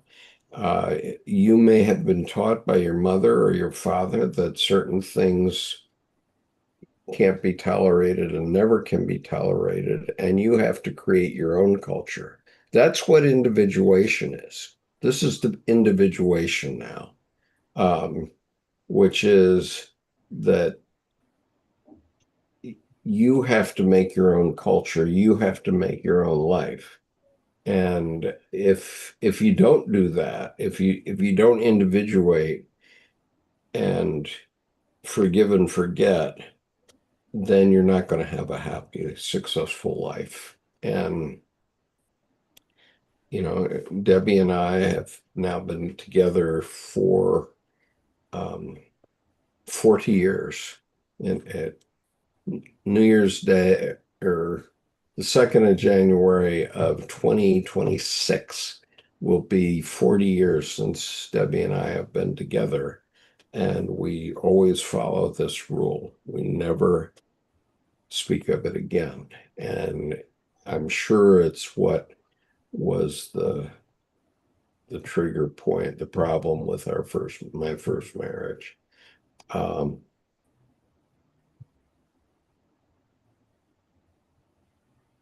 yeah, and Deborah says Skip is on his second marriage. Being forced to stay with his first wife would not have been productive, because when we came back from Japan, she had been in Japan with me uh, for 5 years, and our third daughter was born in Japan, um, to my ex-wife's credit. And but when we came back, she wanted me to be a small town lawyer in a town of 5,000 people.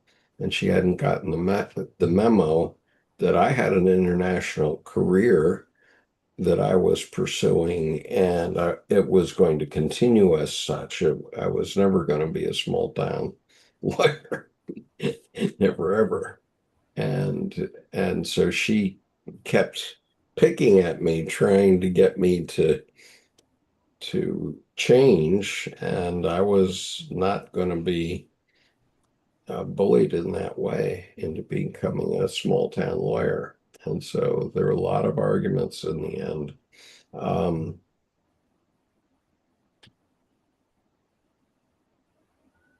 let's see. Yeah. Yeah. So Sharia, when you say, is there a way one can move beyond the culture one has been brought up in? Yes, that's the definition of individuation. You have to make it your individual choice about how you're doing things. Uh, what creates these divisions of beliefs that cause such divisions is, be it religious or relationship anger and jealousy, whatever it is. Debbie, um, I say sort of tongue in cheek that I lost my wife in 1994 when she read a book called The Tibetan Book of Living and Dying, which was by a man named Sojo Rinpoche, who uh, was not a Buddhist monk, but had been raised by Buddhist monks. And he wrote this book about Tibetan Buddhism, which many people followed. And it was wonderful for a period of time. And Debbie got totally taken into it. I didn't get taken into it because about the same time was when I was connecting up with Jung. And and so, but the point is that that's about individuation too. So Debbie and I took a different paths in terms of our spiritual lives, but they're very parallel because Jung's psychology is very much like Tibetan Buddhism, in fact. Um, and since Richard is still with us after so many years, I have to conclude that it's very much like Catholicism too. It certainly is.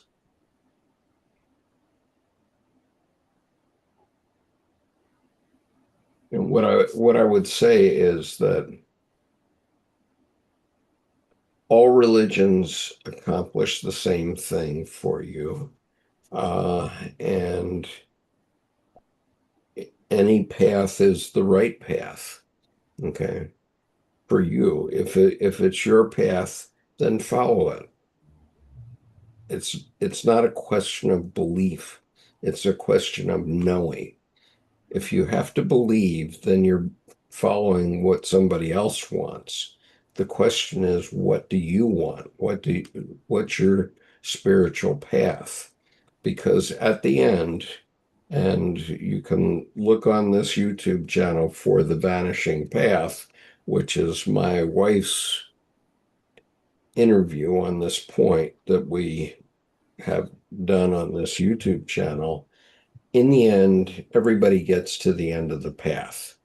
Okay, the end of their spiritual path. And then you have to step off. And the question is, can you do it? Okay. And so Debbie never tries, she used to sit vigil for people dying at Hospice of the Chesapeake. And she never tries to change people. She never tries to get people to declare Jesus as your savior in the last day of their lives. That's ridiculous. If Jesus is your savior, then he's your savior. That's fine. Mhm. Um, leave it at that. But if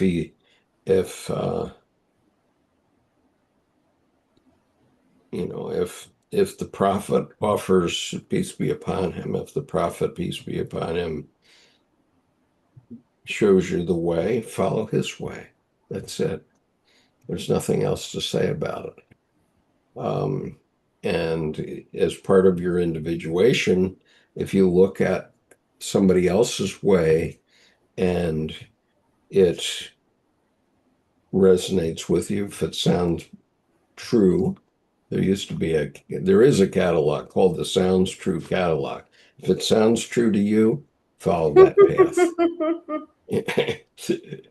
uh, I was at the bus station 2 days ago, and there was this woman who was doing the ticket handling, and she had this beautiful long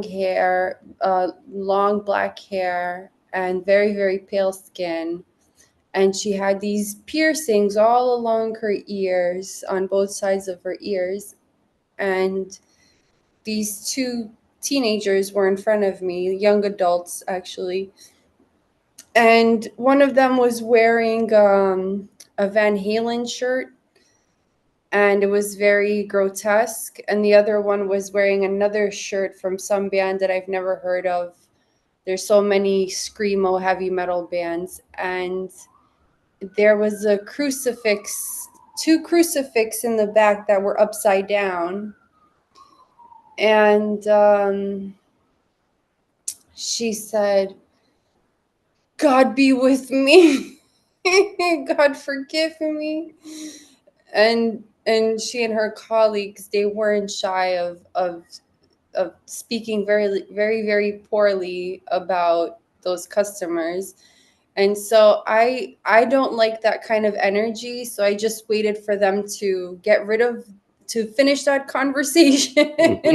So then I stepped onto the line because, what can I say? I'm American. If people want to hail Satan, that's what they want to do, as long as they're not trying to crucify me, or sacrifice me. Amen. You could, I've had Jehovah's Witnesses approach me every single day in Queens, New York, because they have two very, very big buildings in Queens, like maybe 3 miles apart from each other. Huge buildings. One is in Espanol, the other one is in English, and then we have another place. I don't know if it's Jehovah's Witness, but it's another place, and it's called Jesus es del Señor. Jesus is the man. So I have people coming up to me all the time, and I said to my boyfriend, who's 100% Catholic, I said, I just, I don't understand. There's Catholicism, and then there's so many different versions of Christianity. Why do they have to have like subsects or subcategories? It just but what you're That's saying, because the Europeans can't get whatever along. works, whatever works for you. I mean, the Book of Mormon and the Latter-day Saints, that's not European, that's American, and they talk about Native American saints there too, Yeah. which we don't have anywhere in Europe. We don't have we do have a lot of saints depending on where you go. Like, for example, if you go to Greece, they have saints there that they don't have in the United Kingdom, and so Yeah. forth. So every province has their own saints in Catholicism. But I just, there's Catholicism, and then there's Orthodox Christian and Reformed Christian and Methodist Christian. Yeah. So it's great to see Diane Shamam here, who is a longtime friend of mine who was a member of our advanced reading group, and she made a comment to show that she's here and said it's a wonderful discussion. Thank you. And I appreciate that comment very much. I want to go back now to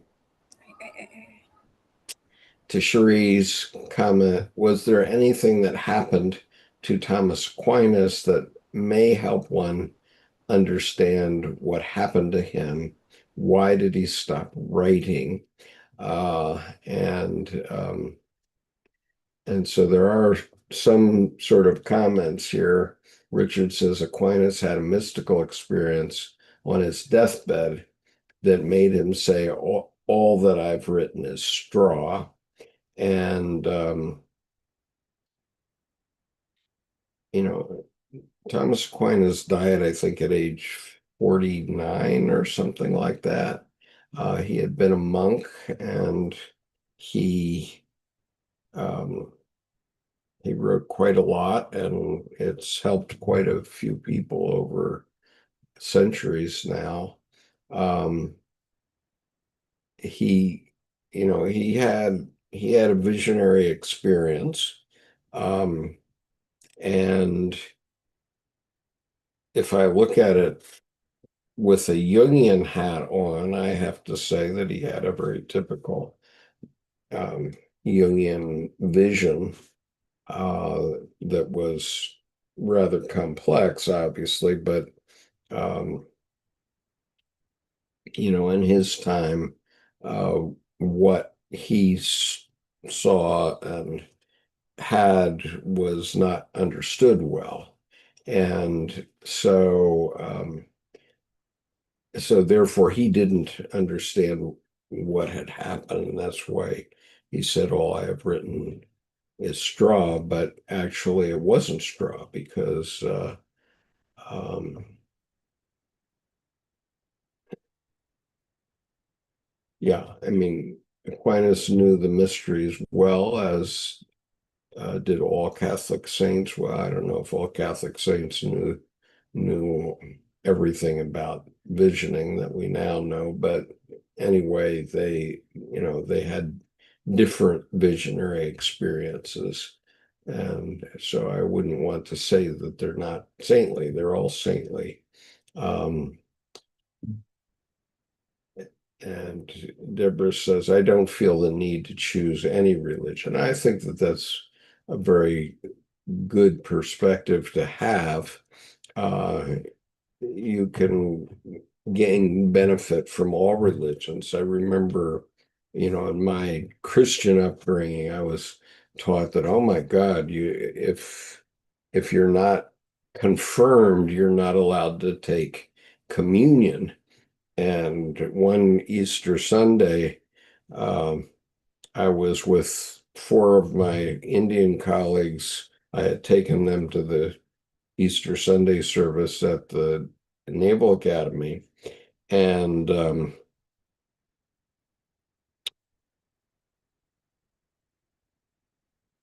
there came a time in the service when they were going to offer communion to everybody in the church, which was 2,000 people at the time because it was Easter Sunday.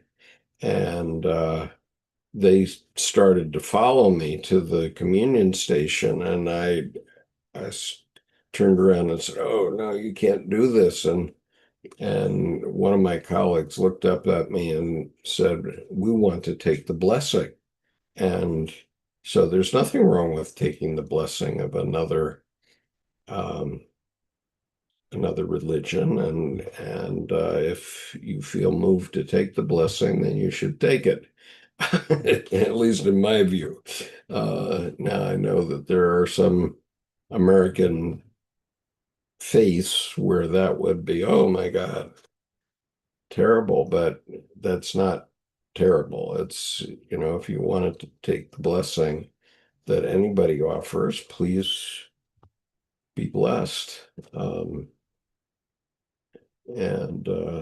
see. I think it's very personal. Someone had asked me, this young man from, I think it was Georgia or Armenia, he asked me, he was my cab driver. He asked me, what is your religion, or what is your belief about God? What do you think about God? And I replied with, God is very, very personal.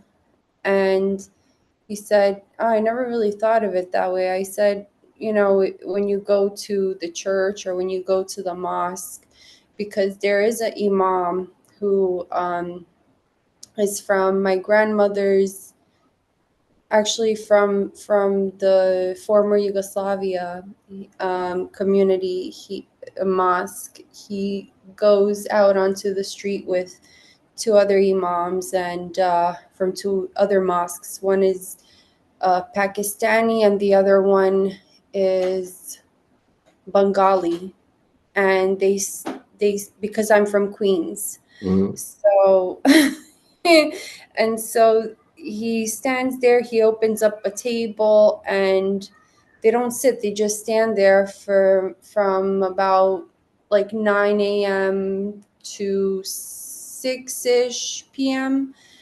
and they hand out pamphlets and everything, and they ask me questions, and they have a hotline that you could call and ask about converting to Islam. And I spoke with him and I asked him questions, but I never really take seriously what he says about things like cheating or anything like that, because it's personal, and I personally, I don't want to sound controversial, but this is Jung society.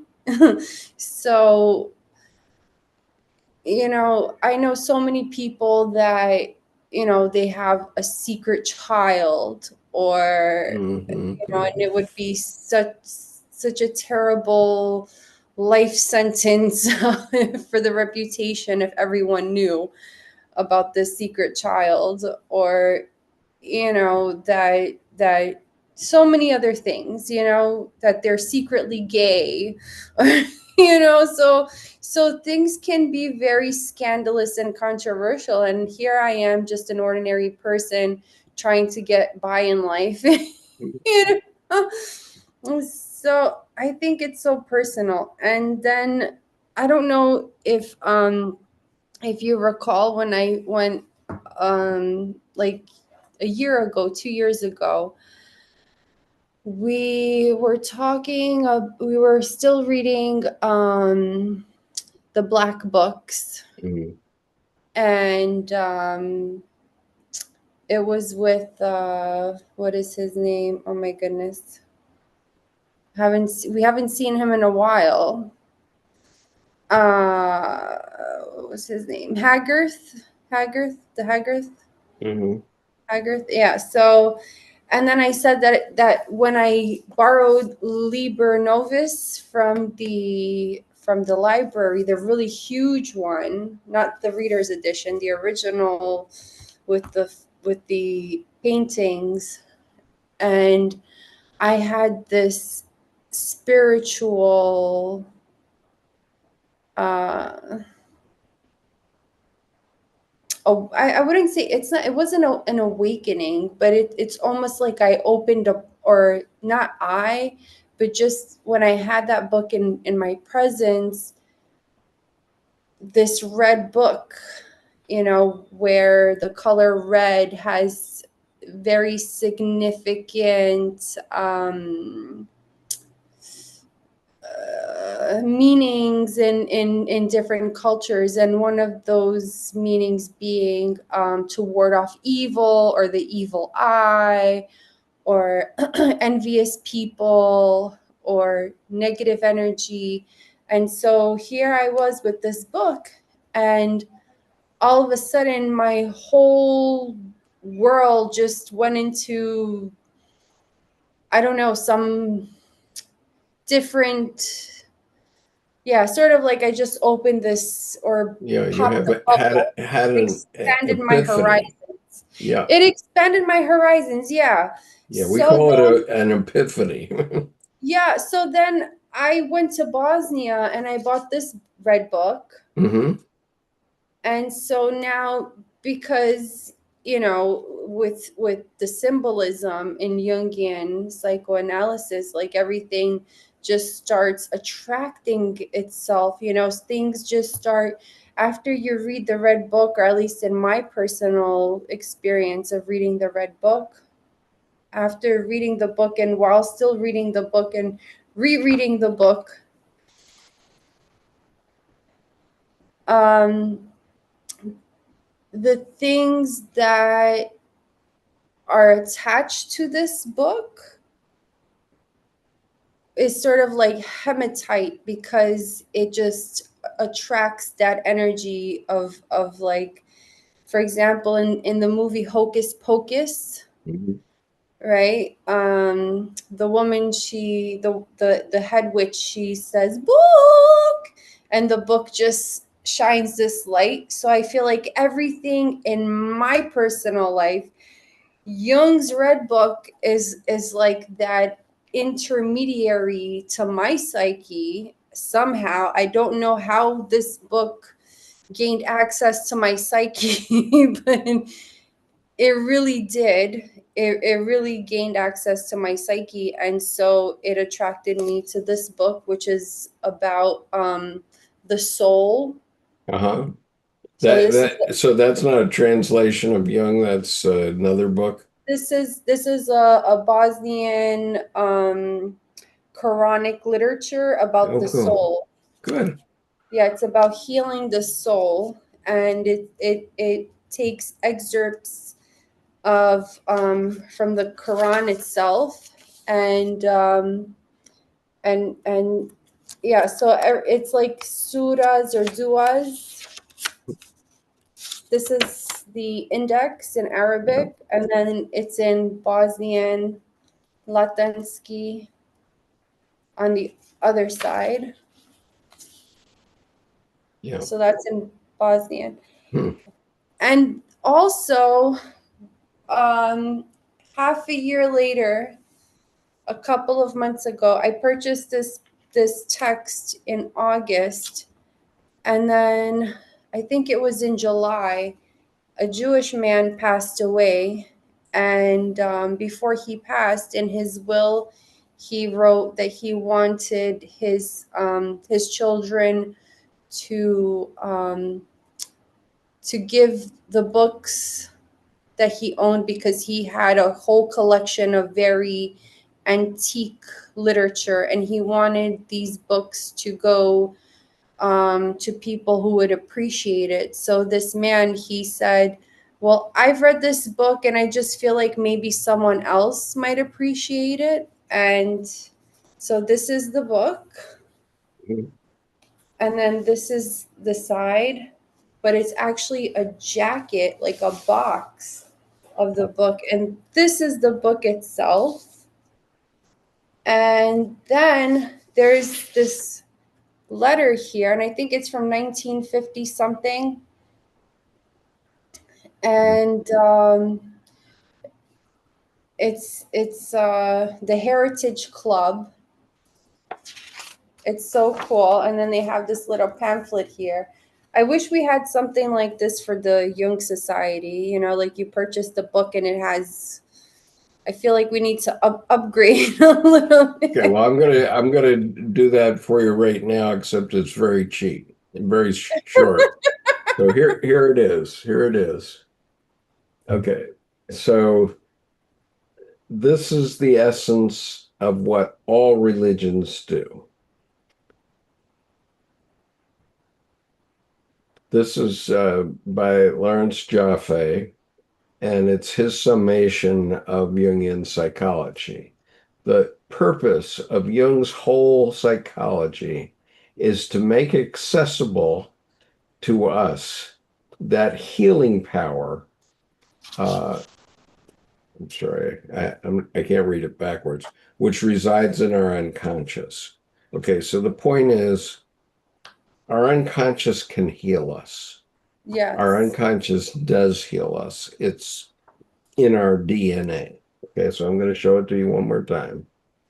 The Yes. purpose of Jung's whole psychology is to make accessible to us that Yes. healing Healing power power, which resides which in our resides unconscious. in our Dr. unconscious. Lawrence Yaffe. Yeah. But So it's that, so, yeah, it's so cool. I mean, but look at this. Look at this illustration here. Do you yeah. see this Yeah, illustration? it's awesome. I love this. This is Yeah. so amazing. Oh, yeah.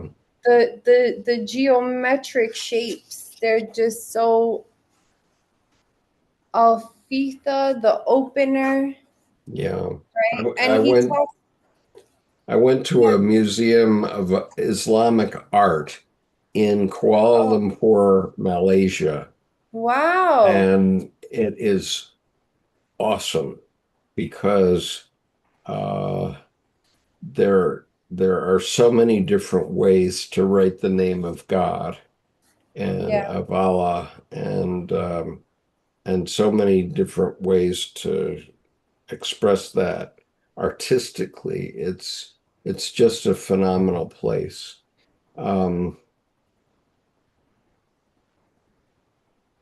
so my point about this is that in the end, all religious activities do the same thing, which is to make accessible to us the healing power of the unconscious. And, Richard says that said here somewhere a few minutes ago that Pope Francis's say is that all ways lead to Jesus. Well, Jesus is just his way of saying the unconscious, I think. I believe. I know that that's the truth. Okay. That that My copy of the. Oh, what you what is see it? that book? Oh, the Bhagavad Gita. Yeah, sure. Yes, I love it so much. Yes, it's a fantastic book. I It have my is. I have my copy right here within my reach too, although it's buried at the moment on my desk now. But yep, I do have it. I have a copy right here. Oh, Okay. nice, oh, The wow. cute. Bhagavad Gita, just to prove that I can do it. Okay, that I can produce the Bhagavad Gita. Um, It's an amazing book. it is, the Bhagavad Gita represents an instant in time.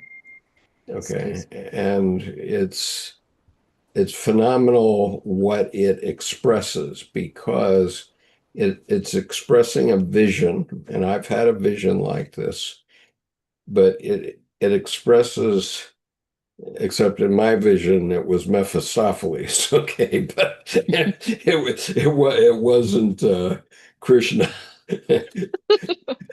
but but but it's an instant in time where Arjuna, who is the chariot, who is the hero and the central character of the story, is schooled by Krishna. And it's a very simple scenario where he's going into battle. We're all going into battle, by the way, all of us. And Especially these days. right. And Arjuna had his kinsmen on both sides of the valley, on, who were all the way up the mountains on both sides. And um, and so he's asking Krishna how to think about this because he knows he's going to have to kill his kinsman and make a choice. But that choice is really duality. It's the duality of yin and yang, uh, of Taoism. It's the duality of Buddhism. It's the duality in Jungian psychology. It's all duality It is, is. And I like how he's like, I've been told this, I've been told that, and he yeah, yeah, is so confused. And yeah.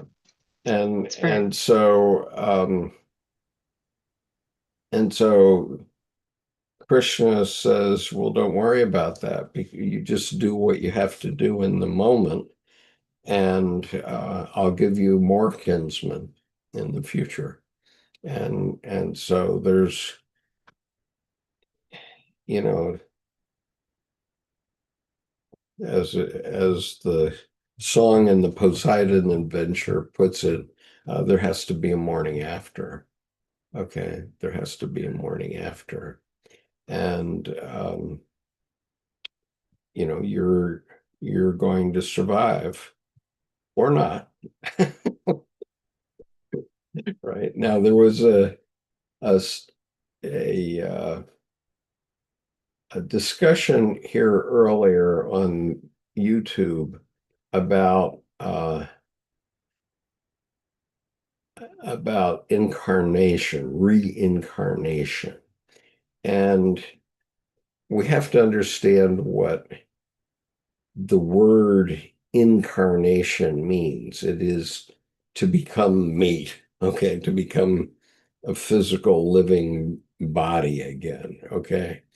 And reincarnation is is what? Well, it's not your consciousness. Your consciousness is not coming back. Okay, sorry, folks. That's the thing. But if you, as Andy Warhol had it, if you want to be immortal, then say or do something that will be immortal. And so this is Lawrence Jaffe's answer to that, because he summarized the collected works of C.G. Jung in one sentence, in a single sentence. When I read this sentence, I almost fell off my chair. Um, and it,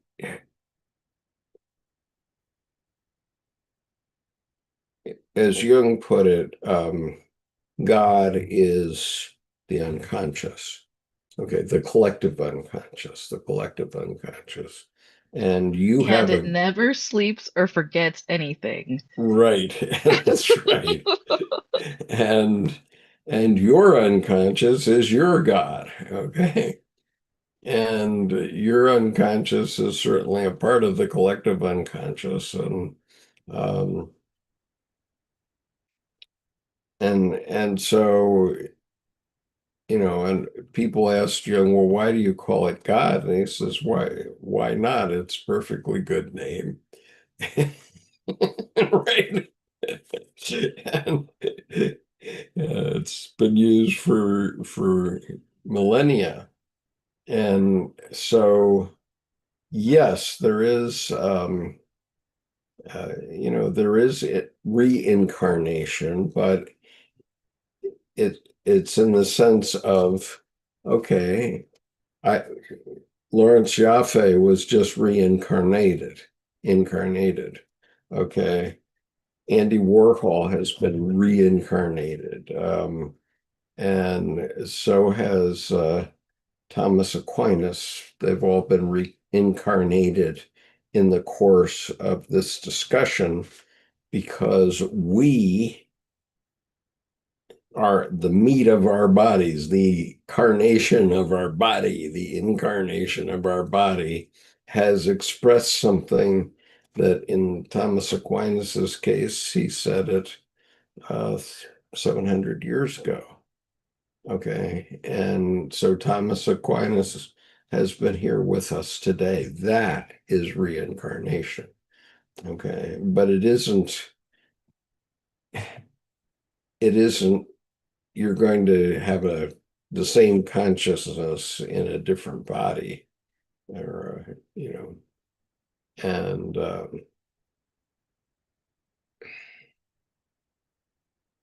at least that's what I know to be true. Okay. Whether anybody believes me or not, I don't know. Um, Yeah, and Richard said people are given a choice, the good path or the evil path. And I think the Bhagavad Gita would tell you, and the Bhagavad Gita is now 7,000 years old, I believe. Um, the Bhagavad Gita would say, you're not going to know which is the best choice. You have to take a pick. You're not going to decide what's good and what's evil. We see this in the work of our president, who mostly I don't care for, but there are some things that are worth noting about what he is doing. He is showing that the United States has um, soft power that can make certain things happen. And so, if by exercising the soft power, he can cause the Ukrainian war and the uh, Arab, um, I'm sorry, the Israeli Hamas war to be over. Yeah, he may be entitled to the Nobel Peace Prize. He's Definitely. and he's trying to make it happen, and it can happen, um, because of things that we do with our military. Onward Christian soldiers,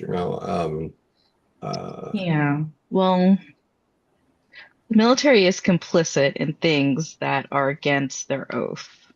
well, this is true, and so that's a different issue, and so there's so many issues here that we can't just say that the pilots who flew the B-1s, B-2s, B-2 bombers that attacked Iran were necessarily doing the wrong thing. Okay. Yes, it was bad. It is bad, but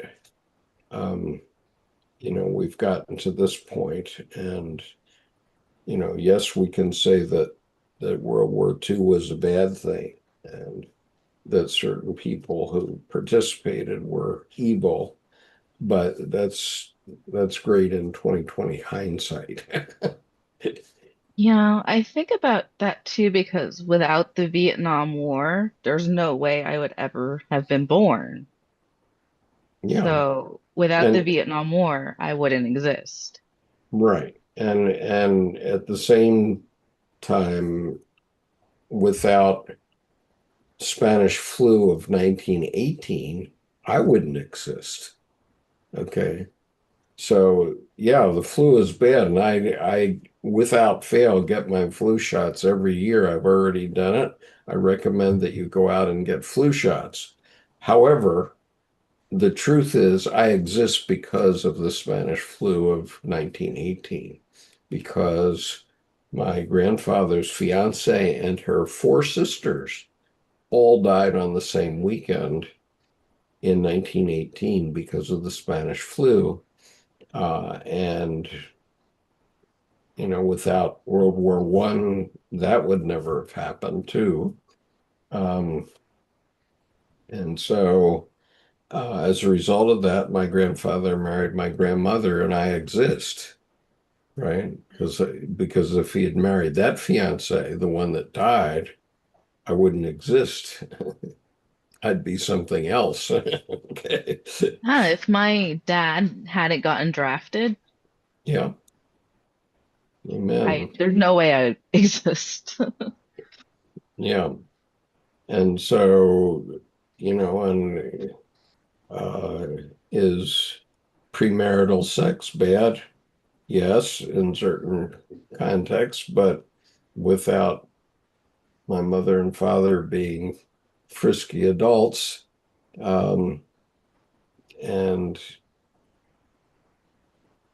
having premarital sex, I wouldn't exist.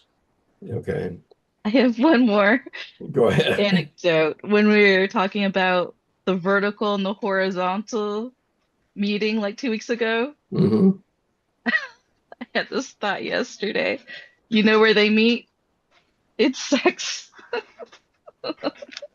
Yep. Yep. Okay, I'm done. Okay. Um, okay, I'm gonna wrap up now. We haven't yet done Tony Wolff and Emma Young and some other parts of this essay. I guess they're the main two parts that we haven't done yet. There's one other short section on Elijah. Uh, so we'll continue with this essay next week, and we've provoked some very interesting conversation on the YouTube channel. But we're now half hour over the time that I allot to this exercise every week. And my We've go ahead. we've had when I went to fetch a glass of water for myself, we had a little ADHD moment where we went from the Bhagavad Gita to I don't know who we were talking about for the Nobel Peace Prize. Oh, Donald Yeah. Trump. Oh, okay. Well, for the Bhagavad Gita, I wanted to know, aren't there a lot more demons and demigods in the Bhagavad Gita than in most religions? I would assume.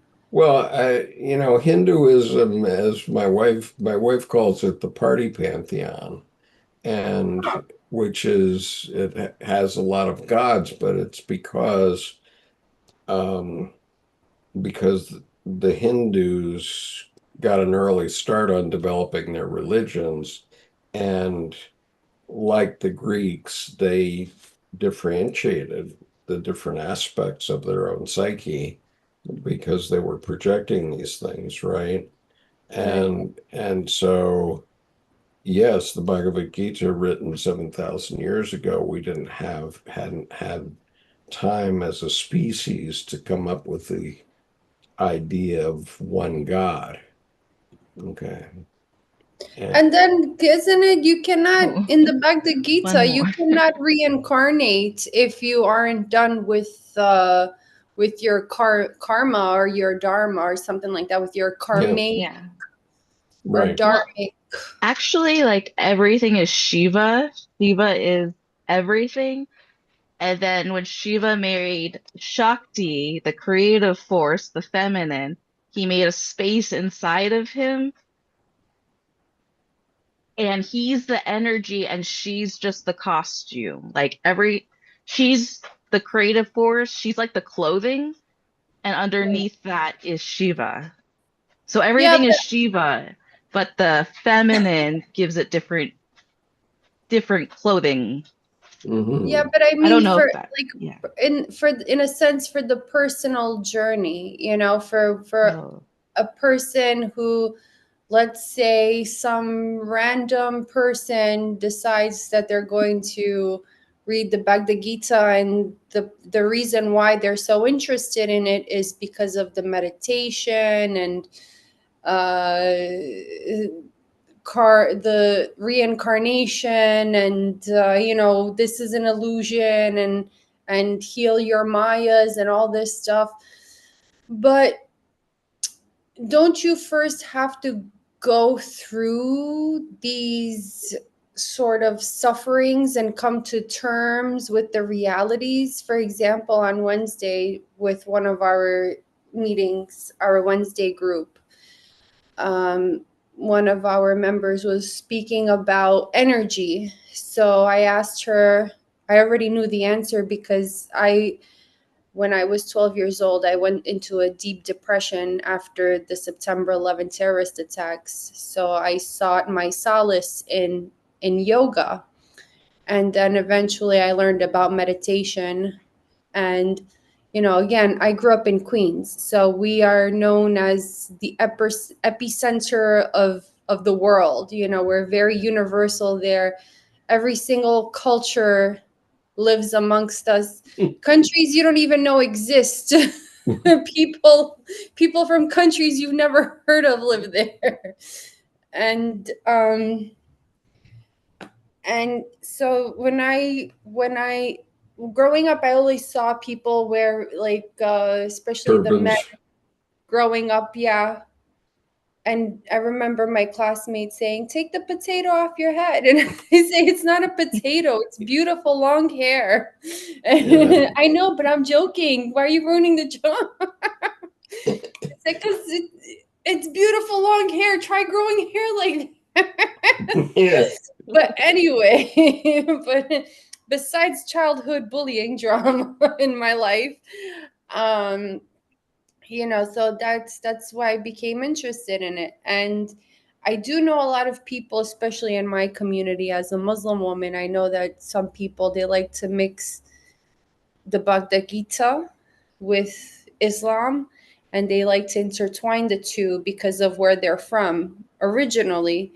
But at the same time, I think that first you have to come to terms with being and nothingness, if I can say that, because I'm an existentialist and a Mhm. huge fan of Simone de Beauvoir for a decade now. So when we sit there and we do absolutely nothing, as one of our group members had said, even if you do nothing in another life, in the parallel universe, another you, or your energy of doing absolutely nothing, either one of those two, at the same time that I'm sitting and meditating, someone down the street is getting harassed and injured. And this is just the truth of being and existence.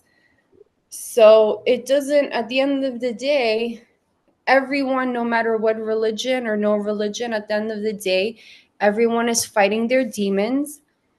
And For I was sure. watching I was watching this show on Netflix. It's called The Good Girl's Guide to Solving Murder or something. It's so cute. It's a little British mystery drama for Hmm. teenagers. And the teacher says to the girl, I don't mean to ruin the show for anyone who's going to watch it, but the teacher says to the girl, uh, everyone has a little seed of evil inside of them. I just let that seed grow further into me until I lost full control. And that can also happen because someone can easily say, well, Jesus told me to poison the Kool-Aid, you know, or, Yeah. or, Amen. Shiva is my easel and I can just do whatever the hell I want because someone down the block is getting injured and assaulted. So if someone is being a monster, then I will be a lesser monster than they are because that's just nature, Yeah. right? So there will always be someone out there exploiting as we exploit the earth. There will always be Oh, someone exploiting something. I have something to read from the Bhagavad Okay. Gita. Go ahead. Okay.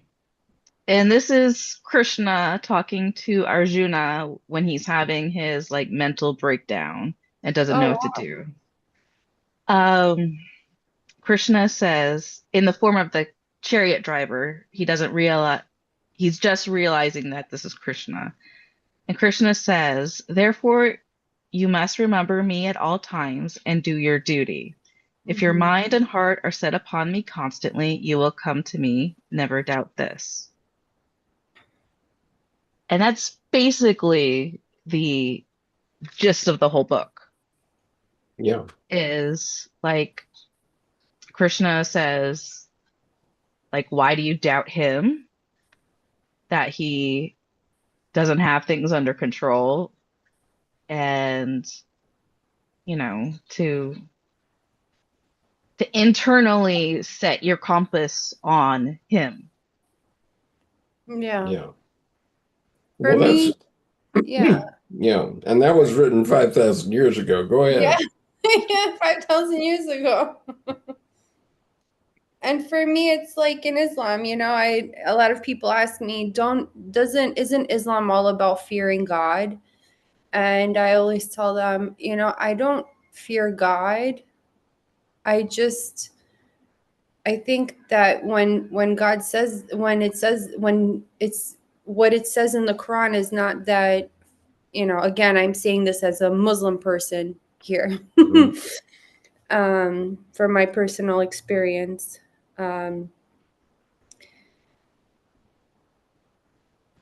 you know, this is who I am, and if someone comes to me and they have a knife and they want to slit my throat, I'm so sorry for being so grotesque.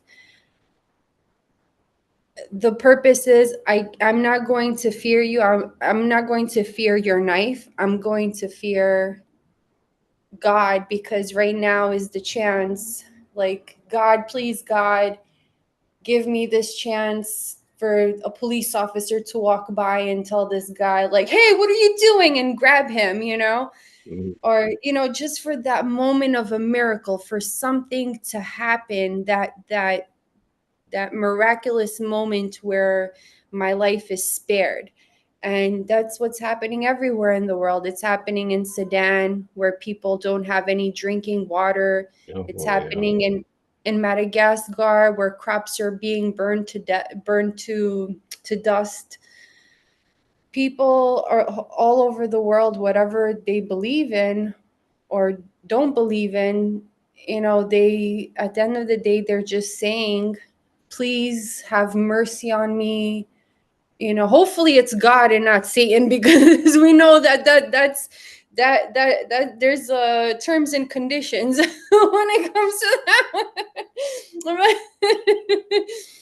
But just, or someone who's trapped in rubble somewhere because of the war, whether it's in Ukraine or Gaza or anywhere else in the world right now, and they're saying, God, please spare me, have mercy. Amen. I hope they get the mercy, and that's what it is. Well, and that person could very easily, a year from now, 5 years from now, 30 years from now, be the person that saves your life one day. You know, Amen. you know, you don't know. Yes. Um, we have to live our lives, and we can't know the future.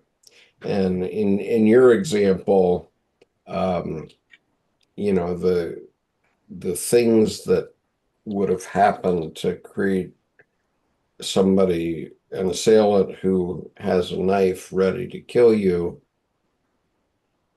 the things that brought that person to that point happened decades ago. And the same is true of the police officer, right?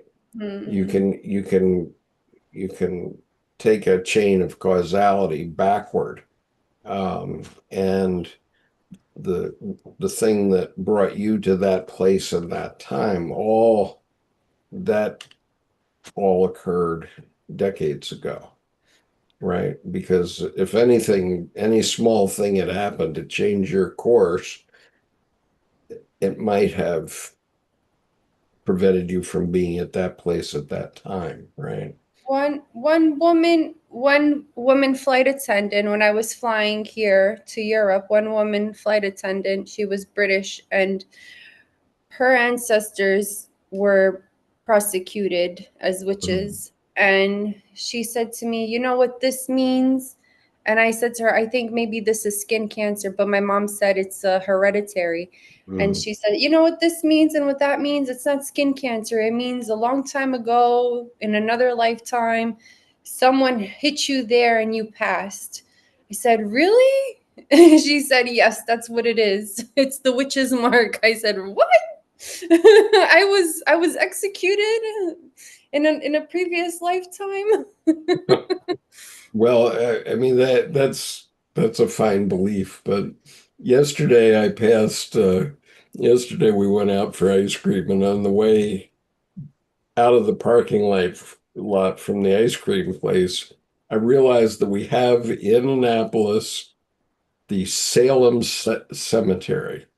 Wow. Yeah, I did not know that. And it's actually right between the ice cream store and Annapolis Middle School.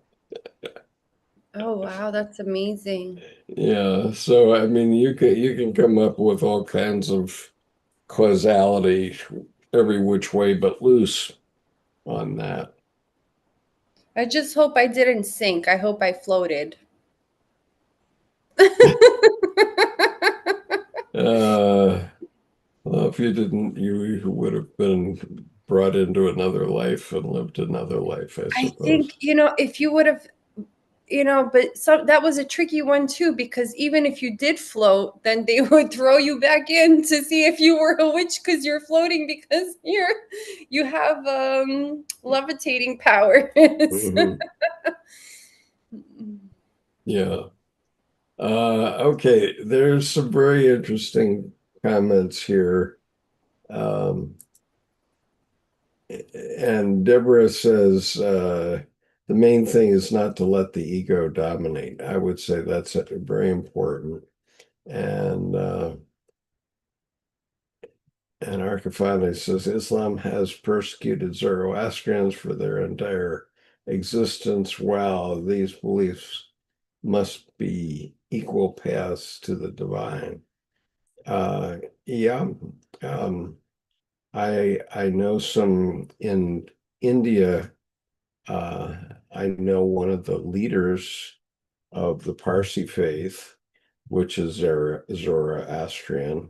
In India, they call it Parsi. But the Parsi community came from Iran about 1100 years ago, I think. And it's a very strong community in India. And um,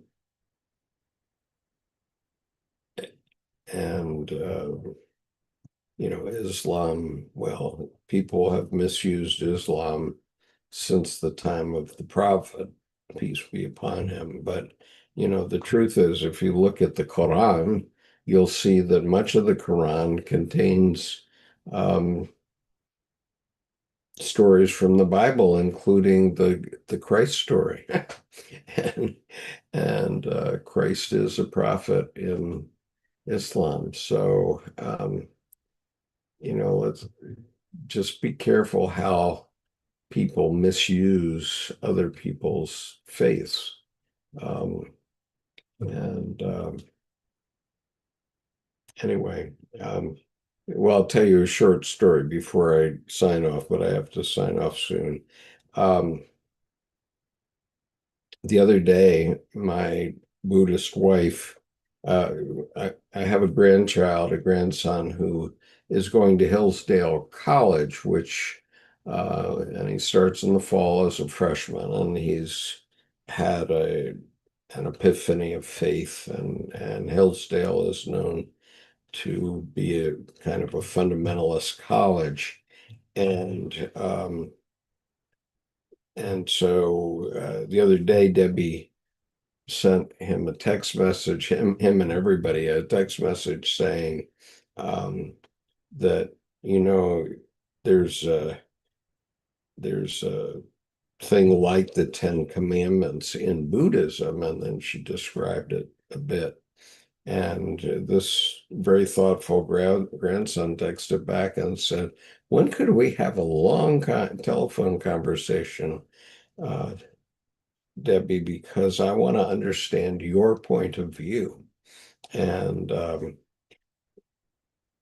I think that's a very healthy thing coming from this young man who's going to go to Hillsdale College. He may well end up as a Christian minister, I suppose. And I think that that's fairly likely, um, or not. Who knows? People change, but um, let's see. Cherie says,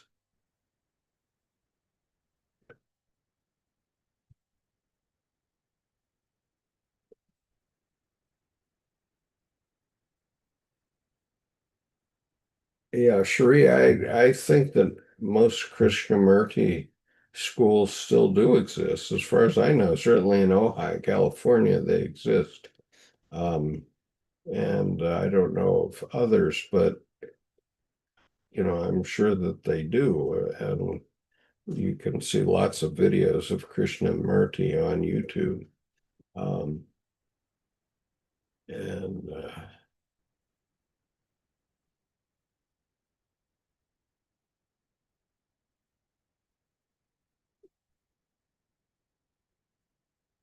Deborah says, I'm not so big on thinking. I'm interested in the experience of transcendence, which sounds pretentious, but this is the case for me. Well, Deborah, you probably have transcendent experiences very often. I know I do.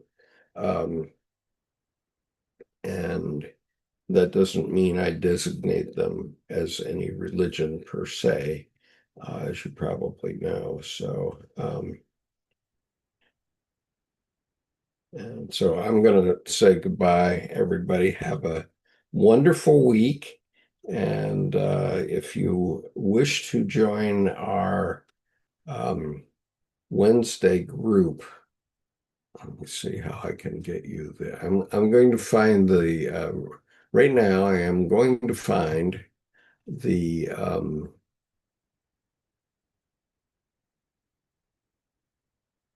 uh, the link for our Wednesday group, which is held at 5 p.m. on Wednesdays, U.S. Eastern time. And let's see here. Gotta find my way to it because uh, let's see. Okay, so Wednesdays, here is the link that we use every Wednesday. And you can find it here on this chat right now. I suggest you copy it right now. And um, and then because once I discontinue this session, you may not be able to get back to the chat. And I'm sorry I didn't give it earlier in the session, but if you copy it right now, you will have it for next week or for Wednesday.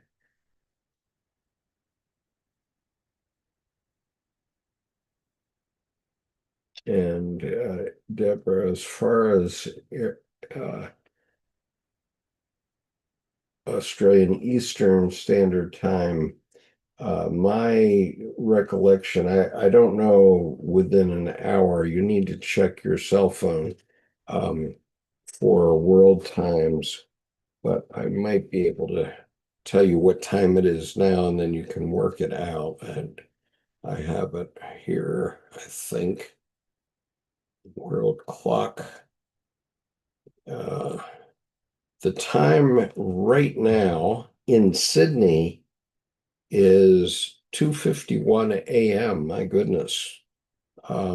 So you are plus 14 hours from us. So if you take 5 p.m., that's 7 a.m. That'd be 7 a.m. Sydney time tomorrow. It'd be Thursday, 7 a.m. Sydney time is when we do it. And yeah, that sounds right. So we're Sydney is 14 hours ahead of us. I'm delighted that you're here. I don't know how you managed to be here at almost 3 o'clock in the morning, but uh, God bless you. But anyway, you make certain wonderful contributions here. But for you, it will be better if you can do it at 7 a.m. Sydney time on Wednesdays, or I'm sorry, on Thursday morning, Sydney time, because you're a day ahead of us. Um, and and so Yeah.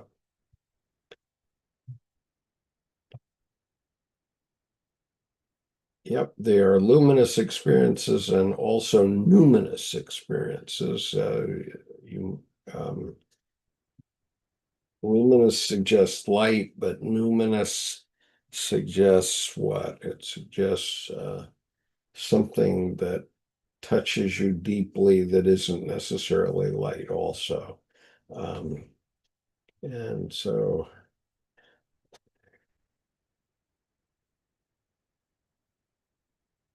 and Tanner House has been here all along.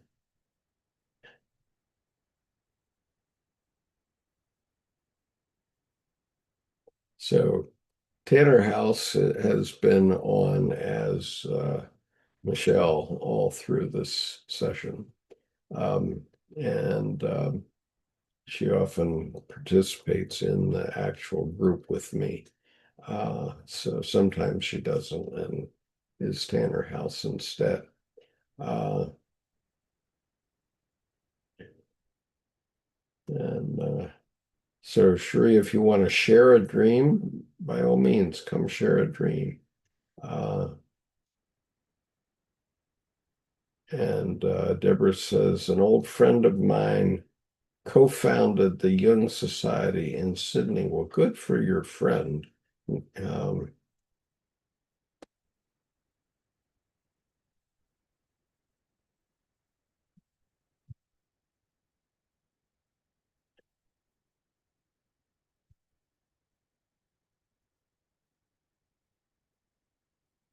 so anyway, Deborah, it's great that you're live here live, but YouTube informed me that this week that I currently have, and that's including this session, 662 videos on this YouTube channel. Unfortunately, in most cases, you can't participate live anymore, other than this one. I haven't even uploaded any of the advanced reading group uh, sessions. I should do that over time. Maybe I'll find time to do that. Um, and so I literally have hundreds of advanced reading group sessions that have never been published out on YouTube, but we have all the video from them, so we can add those in due time. We went through Mysterium Conjunctionis, Answer to Job, Ion, most of the books. So that's why we're interested in doing Women Who Run with the Wolves next. And yeah, so Deborah, in terms of what we'll be talking about on Thursday on the advanced session this week, Thursday morning your time, um, and we will be doing the fourth sermon to the dead in scrutinies, and me say I have the red book here, and it is.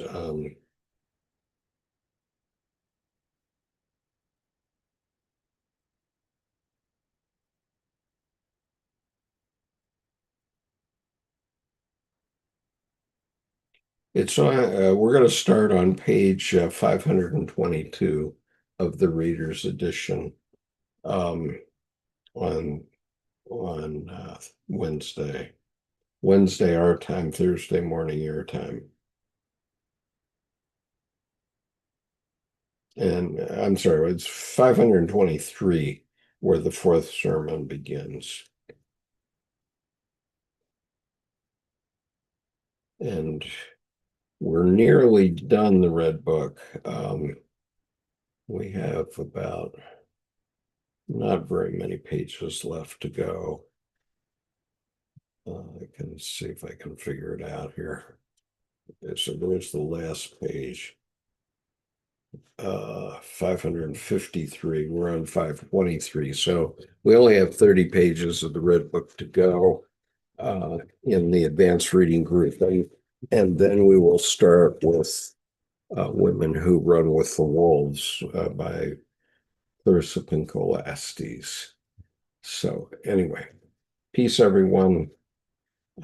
Take care. You're duly advised if you read Mako Memoirs of a Woman, you're duly advised that it has some intense erotica in it, and I don't want to offend anybody, but anyway, that's what's in it at some points in the narrative. Anyway,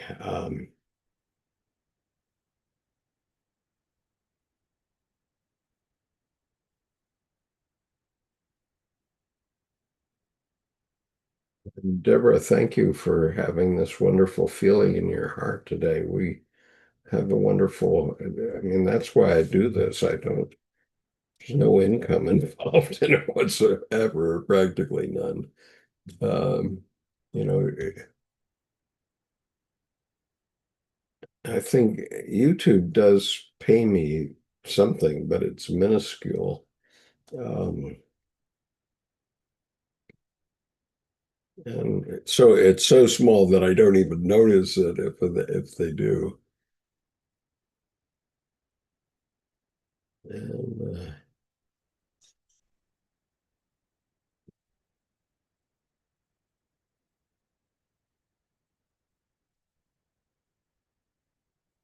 all right. So I'm gonna cut it off at this point because I really have to get on with my day. But anyway, peace, everyone. Have a